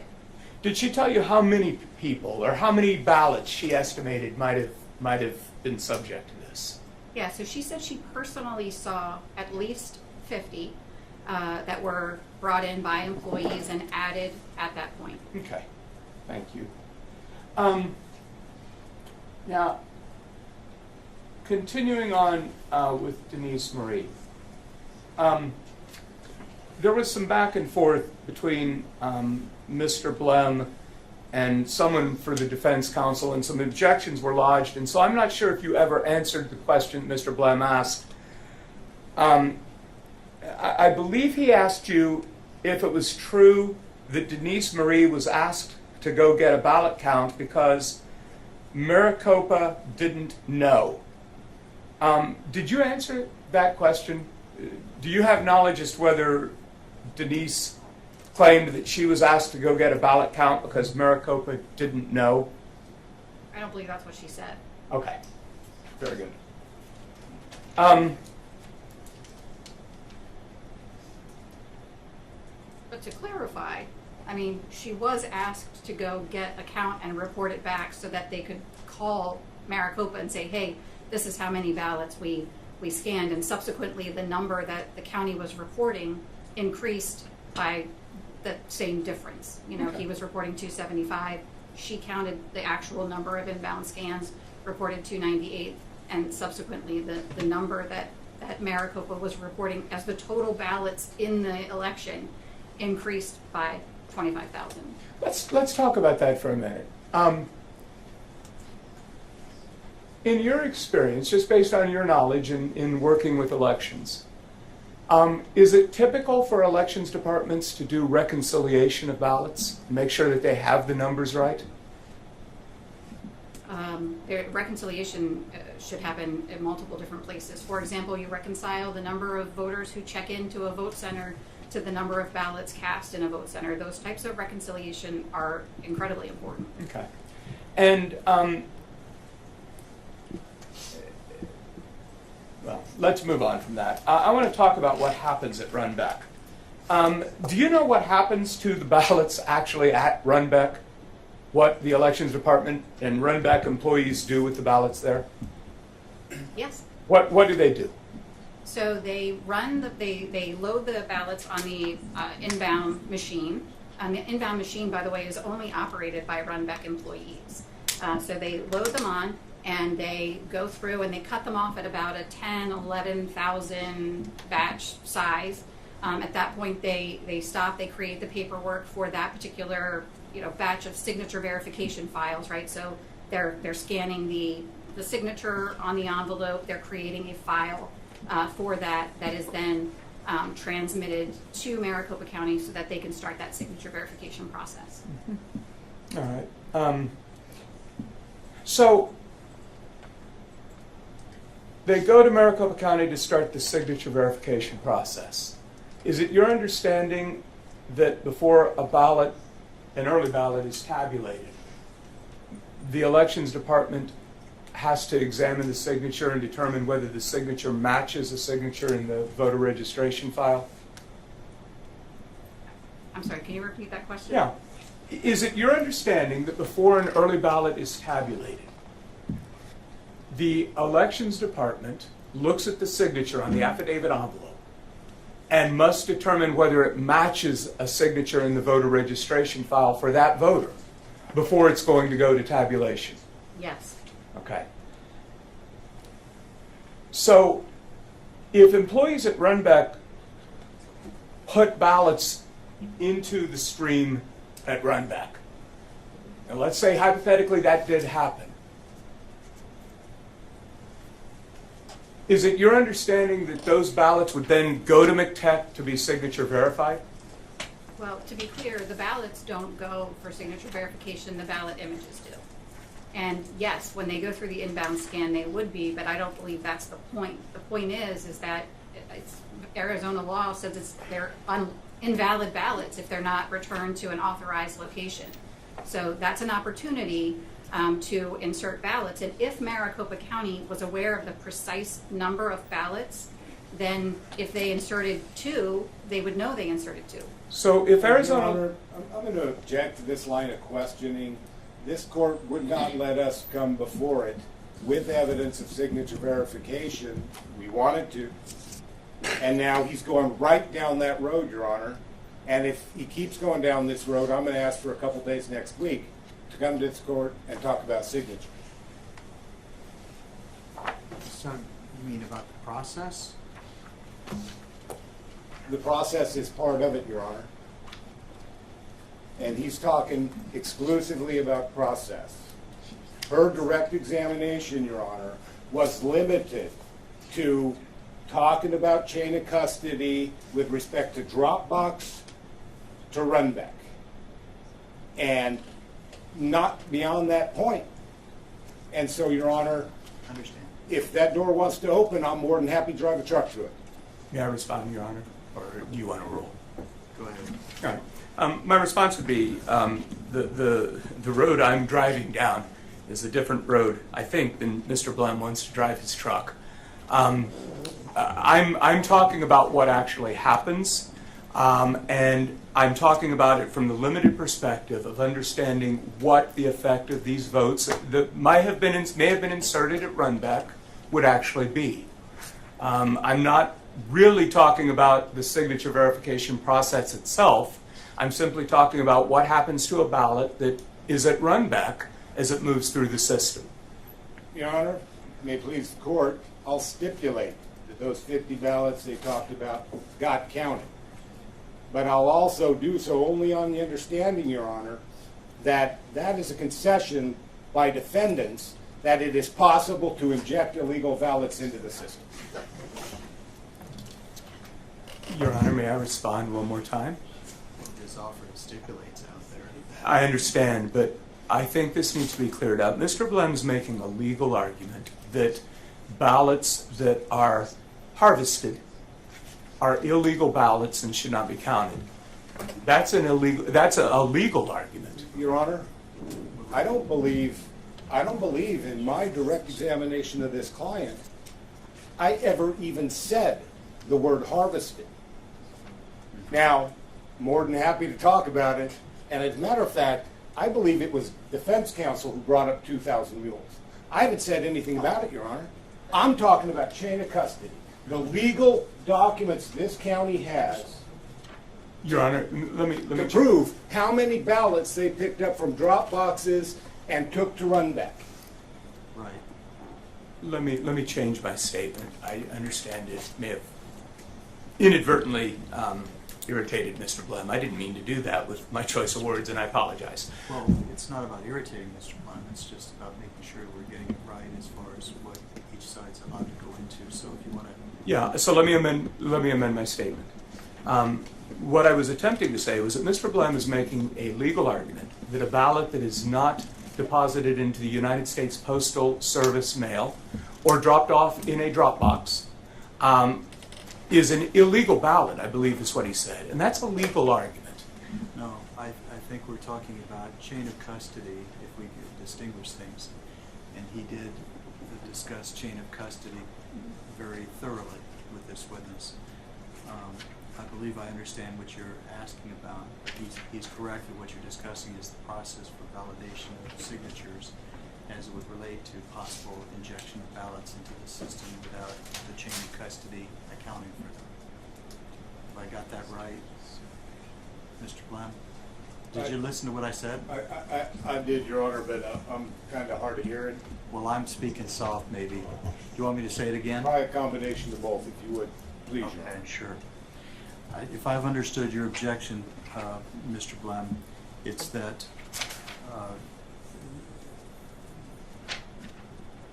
you've limited your direct examination to chain of custody, and what is being talked about here by Mr. LaRue, the questioning is to elicit testimony about the handling of ballots that might violate the chain of custody if they're into the system, and why those ballots would still be subject to verification through the signature validation process regardless of how they came in. Your point is that you are saying, wait, it's only about the chain of custody, and if it violates the chain of custody, that's the analysis that you're end of story, that's where it goes. Yep, what I'm saying is, Your Honor, the direct examination was about chain of custody and the importance of chain of custody.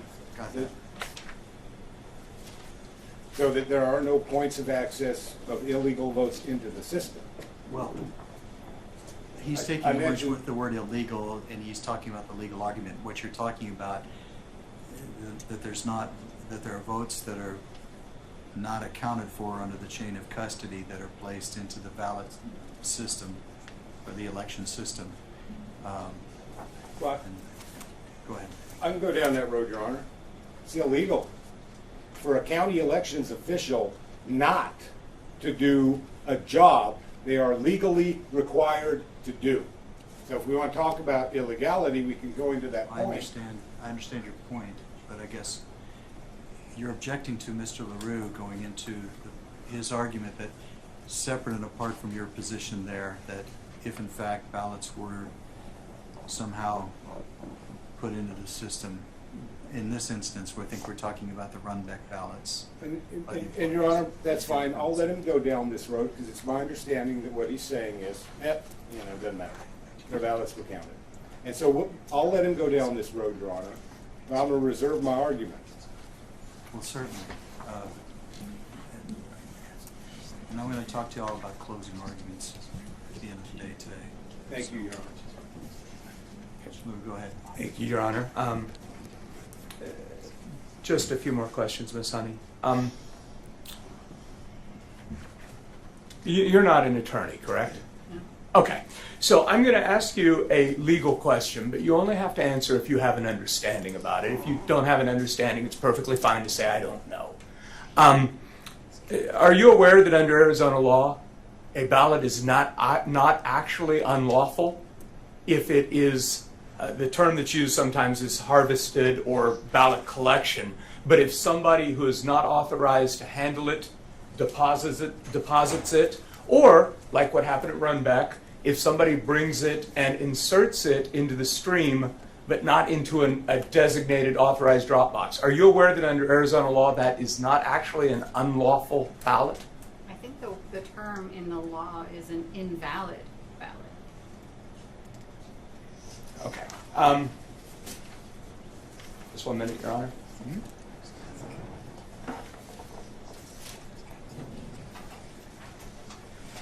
No more questions. Thank you very much, Ms. Honey.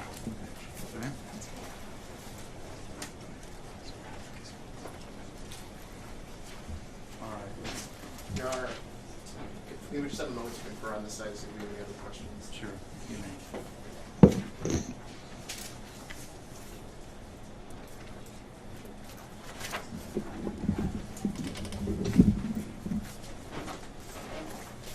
Good afternoon, Ms. Honey. My name is Andy Gao, and I represent Secretary Hobbs in her official capacity. I want to echo Mr. LaRue's thanks for being here today. I'm going to be, and I may surprise Judge Thompson as well, I'll be very brief. First of all, as you sit here today, you have no evidence that anybody intentionally interfered with the chain of custody of ballots in Maricopa County for the 2022 general election, do you? Well, I don't think I said that anybody interfered with it. I said they failed to maintain their legally required chain of custody. So your answer to my question then is yes. You have no evidence that anybody intentionally interfered with the chain of custody for ballots cast in Maricopa County for the 2022 general election, correct? Ask and answer, Your Honor. Well, I didn't hear it, so if you can answer it. If you understand it, ma'am, you can ask it. Answer it, excuse me. If you need it rephrased, I'll have it rephrased. Well, I think you're asking a question and sort of saying it in a way that I didn't say it. So if you would ask it in maybe a different way, that would be good. Sure. You have no evidence that anybody intentionally did not obey the law with respect to the chain of custody in Maricopa, with respect to any ballots cast in Maricopa County in 2020 for the 2022 general election. I believe I understand your question. Okay. And I would say that somebody, a person, and it's my understanding that the recorder is responsible for maintaining chain of custody. Somebody made the decision not to do it. And I would say that when they made that decision, knowing what the law is in Arizona, that was an intentional decision. And I'm sorry, Ms. Honey, but again, that's not what I'm asking. I'm asking what evidence. You have no evidence that anybody made an intentional decision to do anything here, correct? Well, I think that Your Honor, I think this is a yes or no question. Yes, it is. If you understand the question, if you don't understand it, ma'am. I don't understand the question. I think I felt like I answered it, so I'm Okay. sorry I don't understand. And then, other than the 50 ballots or so that were mentioned in one of the declarations about family members at Runbeck, you have no evidence that any other ballots were, quote unquote, injected into the system at any point in time, correct? Well, unfortunately, because of the I'm sorry, Ms. Honey, again, it's a yes or no question. Other than those 50, you have no evidence of that, correct? Can you ask the question in a different way? Certainly. There was some discussion earlier that the employee at Runbeck told you, and it's reflected in her declaration, that she estimated that there were approximately 50 ballots of either Runbeck employees or Runbeck employee family members who dropped off their ballots at the Runbeck facility. Is that correct? Correct. Okay. And my question is, beyond what that particular person told you with respect to those approximately 50 ballots, you have no evidence that any other ballots were, quote unquote, injected into the system at any point in Maricopa County for the 2022 general election. Is that correct? I could say that's not an answerable question. As you sit here right now, you have nothing else to say on that issue beyond the 50 ballots that were specifically mentioned to you by that individual, correct? No, I have something to say. No, I'm asking about evidence. Do you have evidence? Yes, I think that the failure to have chain of custody makes it impossible to know how many ballots were or were not transferred. But as you sit here now, the only ones you know about are the 50 that were mentioned to you by the one witness, correct? The only identifiable ballots that you can speak to today are the 50 that were mentioned by the Runbeck I witness. can't identify those 50. I don't know who they are. Thank you. I have nothing further, Your Honor.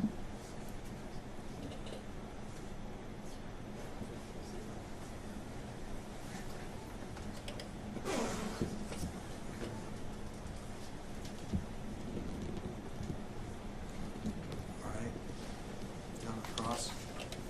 Yes, Your Honor, I'm sorry. We have no further questions, and we have no objection to the witness being excused. Miss Honey, you recall the last question you asked? You were asked? Yes. All right. Is your point that it is impossible to know if any and or how many illegal votes were injected into a system without valid chain of custody? Correct. You can't tell how many potentially were added or how many were removed even. I mean, that's the whole point of chain of custody, to have that sort of security, and that without chain of custody, there's no way to know. And, you know, coupled with the, you know, the sort of changing numbers, it's very concerning.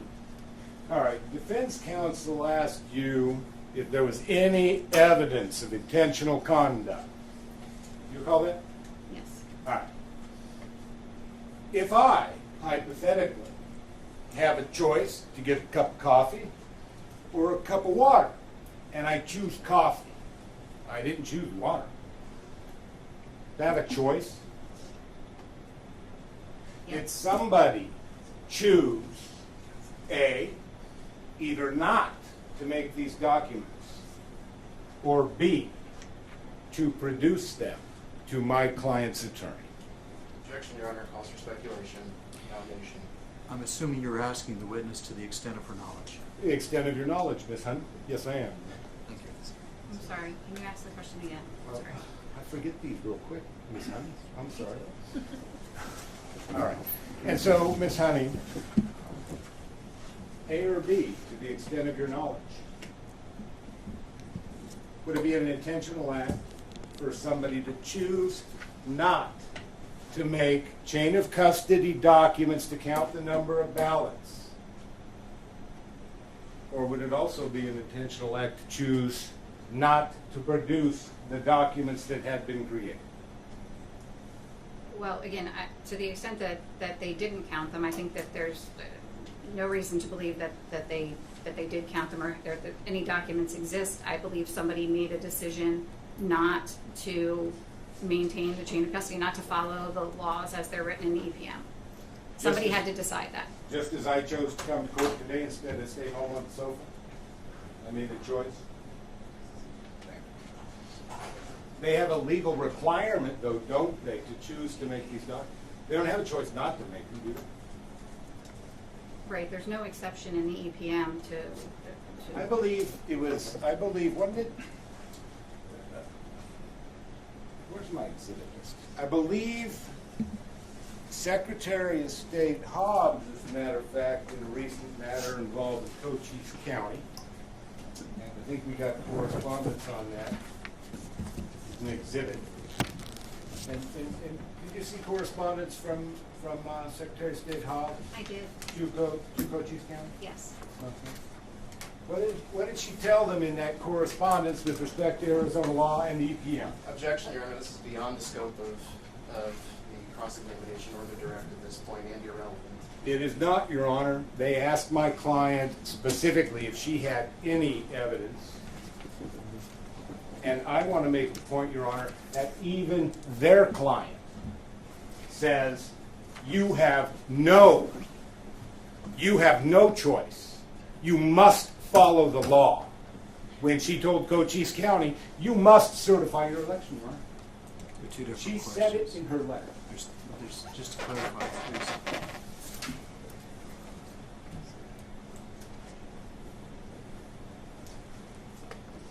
I'm not sure what the letter says that you're referring to. It says you must what? She told the Board of Supervisors for Cochise County that they have no choice but to do their legal duty and certify the election to make her governor of the state of Arizona. In that, My argument here, Your Honor, that same legal duty applies to Maricopa County with respect to their obligation to follow Arizona law and the elections procedure manual. no, okay, you were correct. They're obligated to follow the procedures in the manual, but the question that was asked is whether she has any direct evidence that there was an intentional decision to not make the documents or not produce the documents, is what I recall. And she didn't answer it directly. What she said in response was, they're supposed to do this, and the fact that it didn't get done tells me somebody must have made a decision. And that was the answer. So I think it's been asked and answered. To the extent that you're going to ask her about a conclusion of law, that's... Fair enough, Your Honor. I only got a few more questions anyway. Please proceed, Mr. Meyer. I think if you recall cross-examination correctly, I got the impression that defense counsel was sort of downplaying the injection of 50 ballots into the system. Do you recall those questions? I do. I believe they were, do you have any evidence those 50 votes were not counted or something along those lines? You recall that question? I do. You don't have any evidence that those votes were not counted, do you? I don't know which ballots those were. Is that the point? That is the point. I mean, Denise said that she personally observed 50. She's not there all the time, so we don't know what that number is. And the reason we don't know what number that is because we don't know how many there were supposed to be. Could it be 5,000? Objection, Your Honor, speculation, foundation. I agree, Your Honor. That's But your the point. only- That's your point, so sustained. Can't believe we got for trying. That's all we can do, isn't it, Miss Hunt? Is speculate, isn't it? Well, I strongly dislike speculating, but I think there's just no way to know the answer, and that's the problem. There's Any no way to question know the I answer. ask you about how many ballots it could have been would be nothing but pure speculation, isn't that right? Correct. And isn't that the problem? Okay, you testified earlier, and this gets back to their questions about chain of custody being complicated. You recall that? Is it complicated? I mean, it's more complicated in Maricopa because they outsource it, but, chain of custody is chain of custody. I want to know how many ballots I'm transferring from point A to point B, and, if you understand, the EAC says it's incredibly important. It's critical for... All right, now let's go back to your history and your background just very briefly, so I can wrap this up. Supply chain management, what'd you do in that area? I do consulting in the supply chain space. Again, a lot of it is counter diversion, but it's also in terms of loss prevention. Okay, loss prevention, all right. And so, do companies pay, and let's talk about widgets, because everybody likes widgets. Do companies pay millions of dollars every year to consultants to help them with their supply chain management? Your Honor, I'm going to object. It seems to me that this is beyond the scope of cross-examination. It is. Your Honor, he asked her specifically, he asked her, is chain of custody complicated? Your Honor, I don't believe that was my question. Hold on. And my argument is this, Your Honor. Wait. I'm not in the habit of debating objection or rulings on objections. Understood, I was just going to make a legal argument. But, Which is an argument with the judge about the ruling on it. oh no, I'm not trying to argue with the judge. I want to make a challenge to his objection. It may be a distinction without a difference, Mr. Platt. All right, thank you, Your Honor. But if you're ever in a position where I make a ruling and you think that you need to make a offer of proof to show that I may be mistaken, I will let you do that. Okay? But not back and forth. Understood. Discussion or argument, okay? I'd So think I- I'd like to make a quick offer of proof right now. Then go ahead and do that. Ann or Honey, do companies spend millions of dollars a Well, year? Wait, you're just continuing the questioning. Oh. As far as an offer of proof, I want you to tell me what you expect to prove and how that would make a difference with regard to my rule. That's what an offer of proof. I guess, Your Honor, I would expect to prove that, you know, big companies spend millions of dollars every year, you know, to get 5,000 widgets to your local Ace Hardware store. And they do it successfully. I'm not And, arguing. and, wait. and so, I'm not arguing the concept, I'm arguing that whether or not your offer of proof is going to show me that this is something that was touched on in his cross. understood. And I'll just move on to my last point. You were part of the 2021 Arizona election, is that correct? And this is relevant to Mr. LaRue's question to you about the Postal Service receipts. You recall that question? And I do. And Mr. LaRue was telling you, well, those aren't really receipts, are they? Those are weights. Is that true? I believe Mr. LaRue asked if it was possible that they were weight counts. Okay. And are weight counts a valid tool to count paper documents? Yes. Okay. Why is that? Scales are precise, and you can determine the weight of a single sheet of paper, you can determine the weight of a single ballot, and then weigh it, and, you know, you're within, it's a pretty accurate measurement. That's what weight counting is. Well, let me ask you this question. During the 2021 audit, did you and your crew weigh all of the ballots? Objection, Your Honor, relevance. I'm getting to my relevance. I'll give him some leeway. Go ahead. You can answer it, ma'am. Go ahead. We didn't weigh all of them, no. We weighed some boxes. Now, the boxes that you did weigh, was the weight count consistent with the other counts? Yes. How many counts did you do? Different counts? I can't say, I mean, Well, I think there was half maybe? the machine count, right? Oh, I'm sorry, I didn't understand your question. Yes, there was a hand count, a weight count, a machine count, and in some cases, an audit count, and then there was a count of ballot images as well.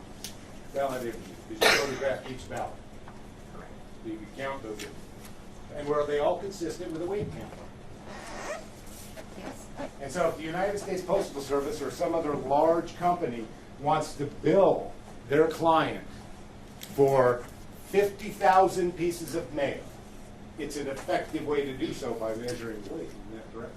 If it's the same piece of mail type. Same mail type. All right. I have no further questions. Okay. Can we excuse the witness? I excuse the witness. Witness? Thank you. No objection, Your Honor. You're excused.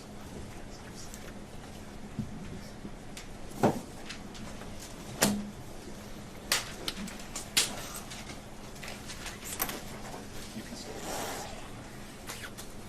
Your next witness. Wait.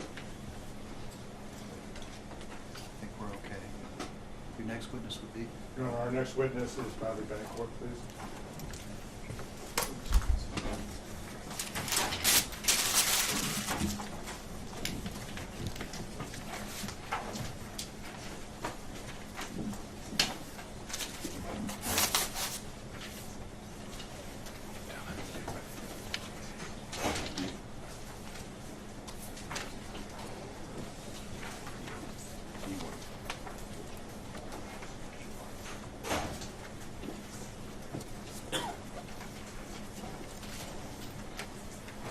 Technically, yes.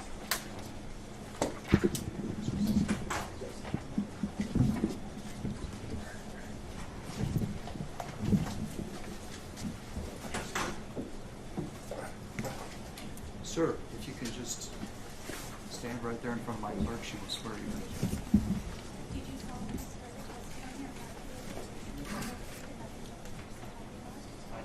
Thank you, sir. You'll make your way around to the witness stand and have a seat, please.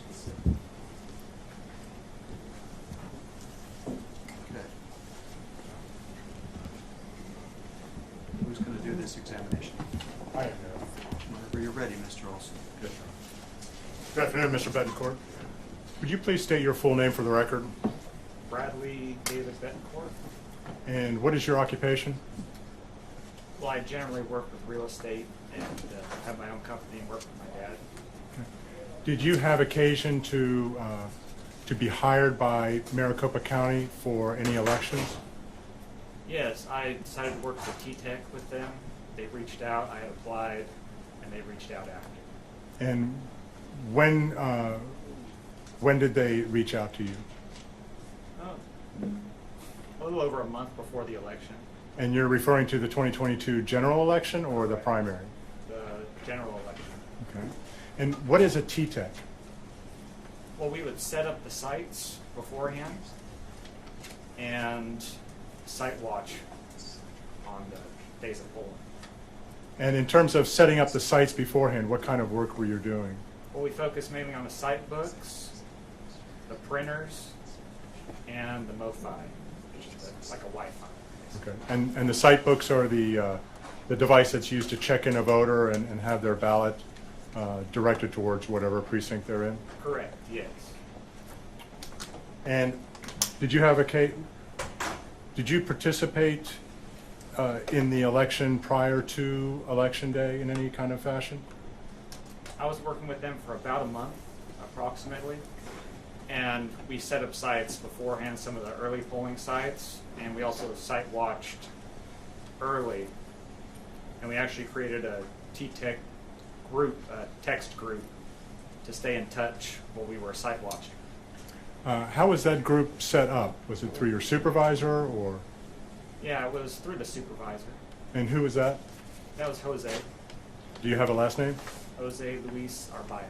And is he an employee of Maricopa County? He's a permanent employee, yes. And what is his function at Maricopa County? Well, he was basically our supervisor for the T-Techs. He had been a T-Tech previously as a temporary employee, and he wound up getting a permanent position. And how many T-Techs were in this group that he set up? Well, there was him as the supervisor and then 15 T-Techs. And approximately how many vote centers would be covered by these 15 T-Techs, of which I assume you were one of them? Correct, yes, I was a T-Tech. So on election day, if that's what you're referring to, we all started out at one location. Some of us stayed at that location the whole day, and other ones moved around to multiple locations. If you actually look in one of the exhibits on the text messages, one person had well over 100 miles driving around to probably about 5 or 6 sites throughout the day. Do you have an estimate as to how many vote centers were covered by the 15 T-Techs, approximately? I would say a minimum of 20 to 30. That's a bare minimum. And at this point, I would like to bring up Exhibit 58.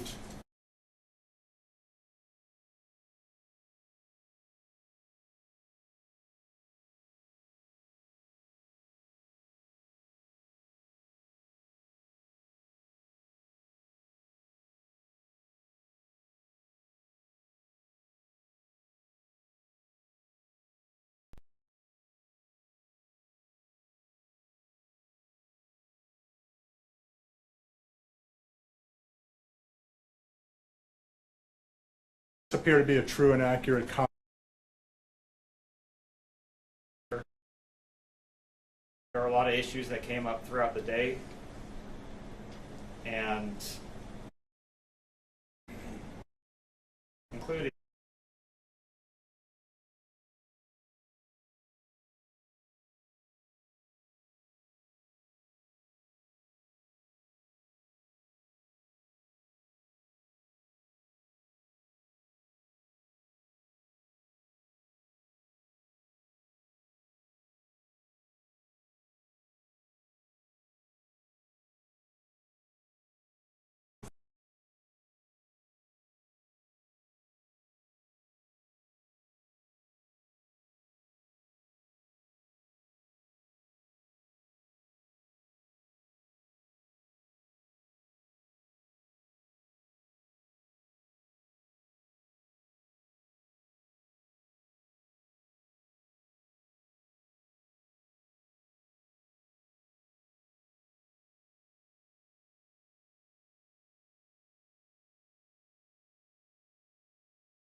ballot due to the way that the voter marks the ballot? Yes, and I understood as well. That's part of it, but that wasn't the whole part. So that was definitely not the whole part. There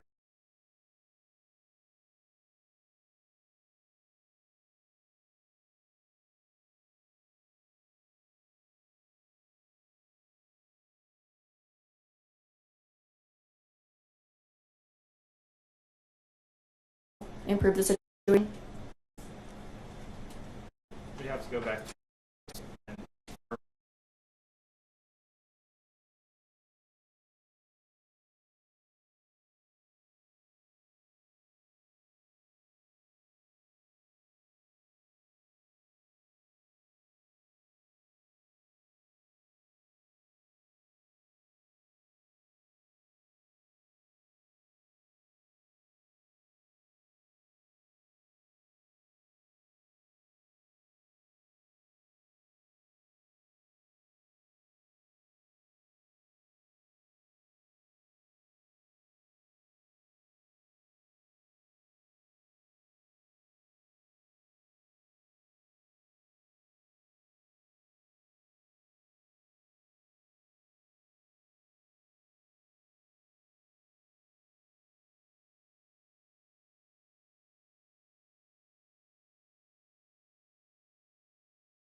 committee's election integrity program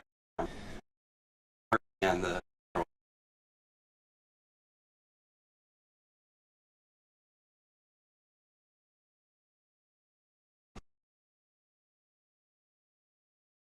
because there's not by law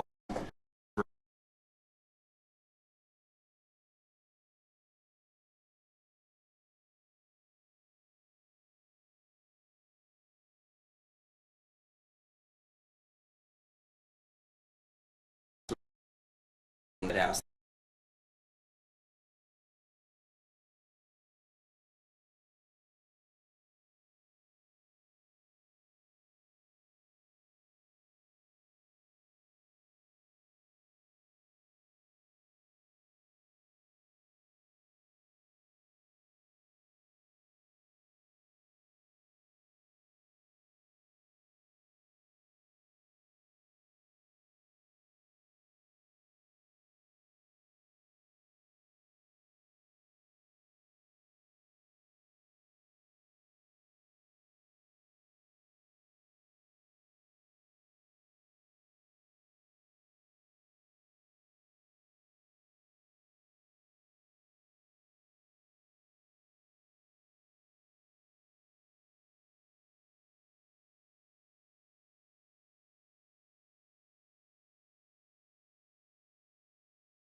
I can't think of I had a different experience. There may be, but for the most part, you know, aggregated together, pretty much everyone had the same errors with tabulator problems. Out of 227, which comes out to about 59%, I don't see how that could be characterized as a small matter.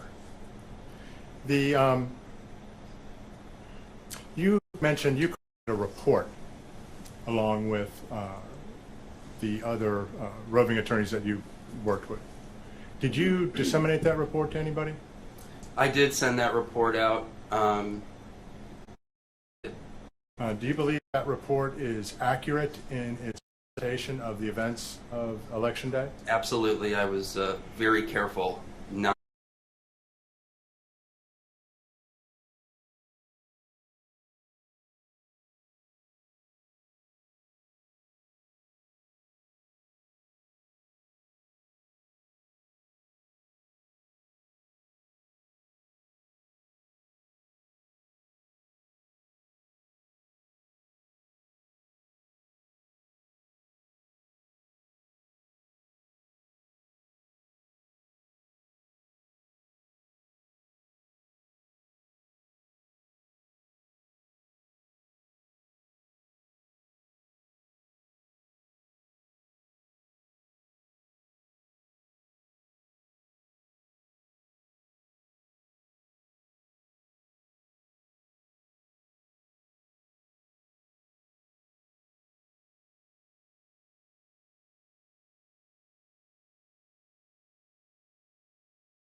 To understate the extent of the problems at the vote centers that arose on Election Day?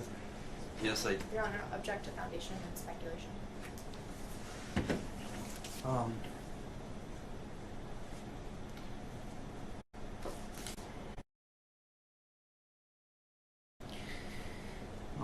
right.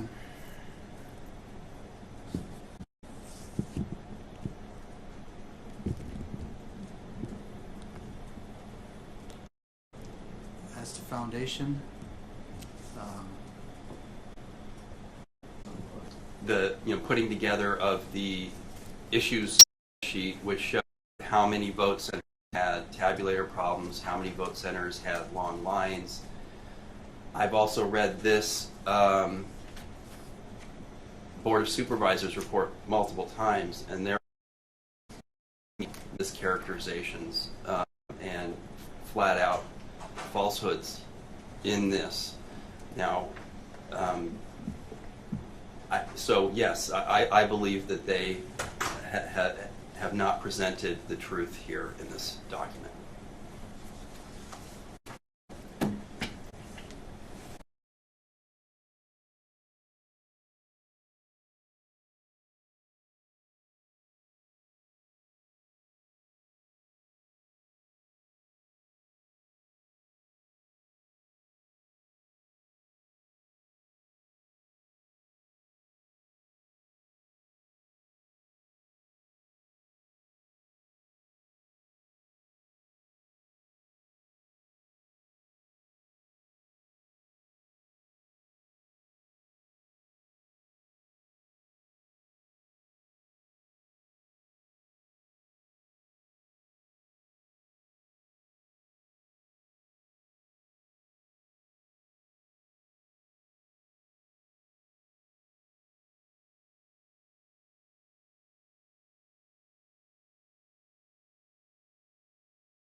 famous last words. Smiling again because we're down to the brief, and I've only got a few things, Your Honor. Your Honor, if I may, our records indicate the plaintiff has consumed 272 minutes, 22 seconds, and defense together has consumed 87 minutes, 27 seconds. And Your Honor, I'll have to check with.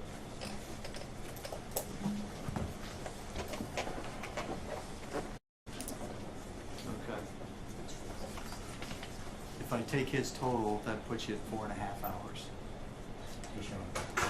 So you'd still have another hour with Mr. Barris, right? What about your case, well, all three of you? What do you think about how many witnesses are you thinking about calling? We have 4 witnesses that tend to call if we put on our case in chief tomorrow. Part of my problem is that if you've spent all your time, then there's nothing left for cross-examination. I'm aware of that, Your Honor. Okay. It's a strategy call.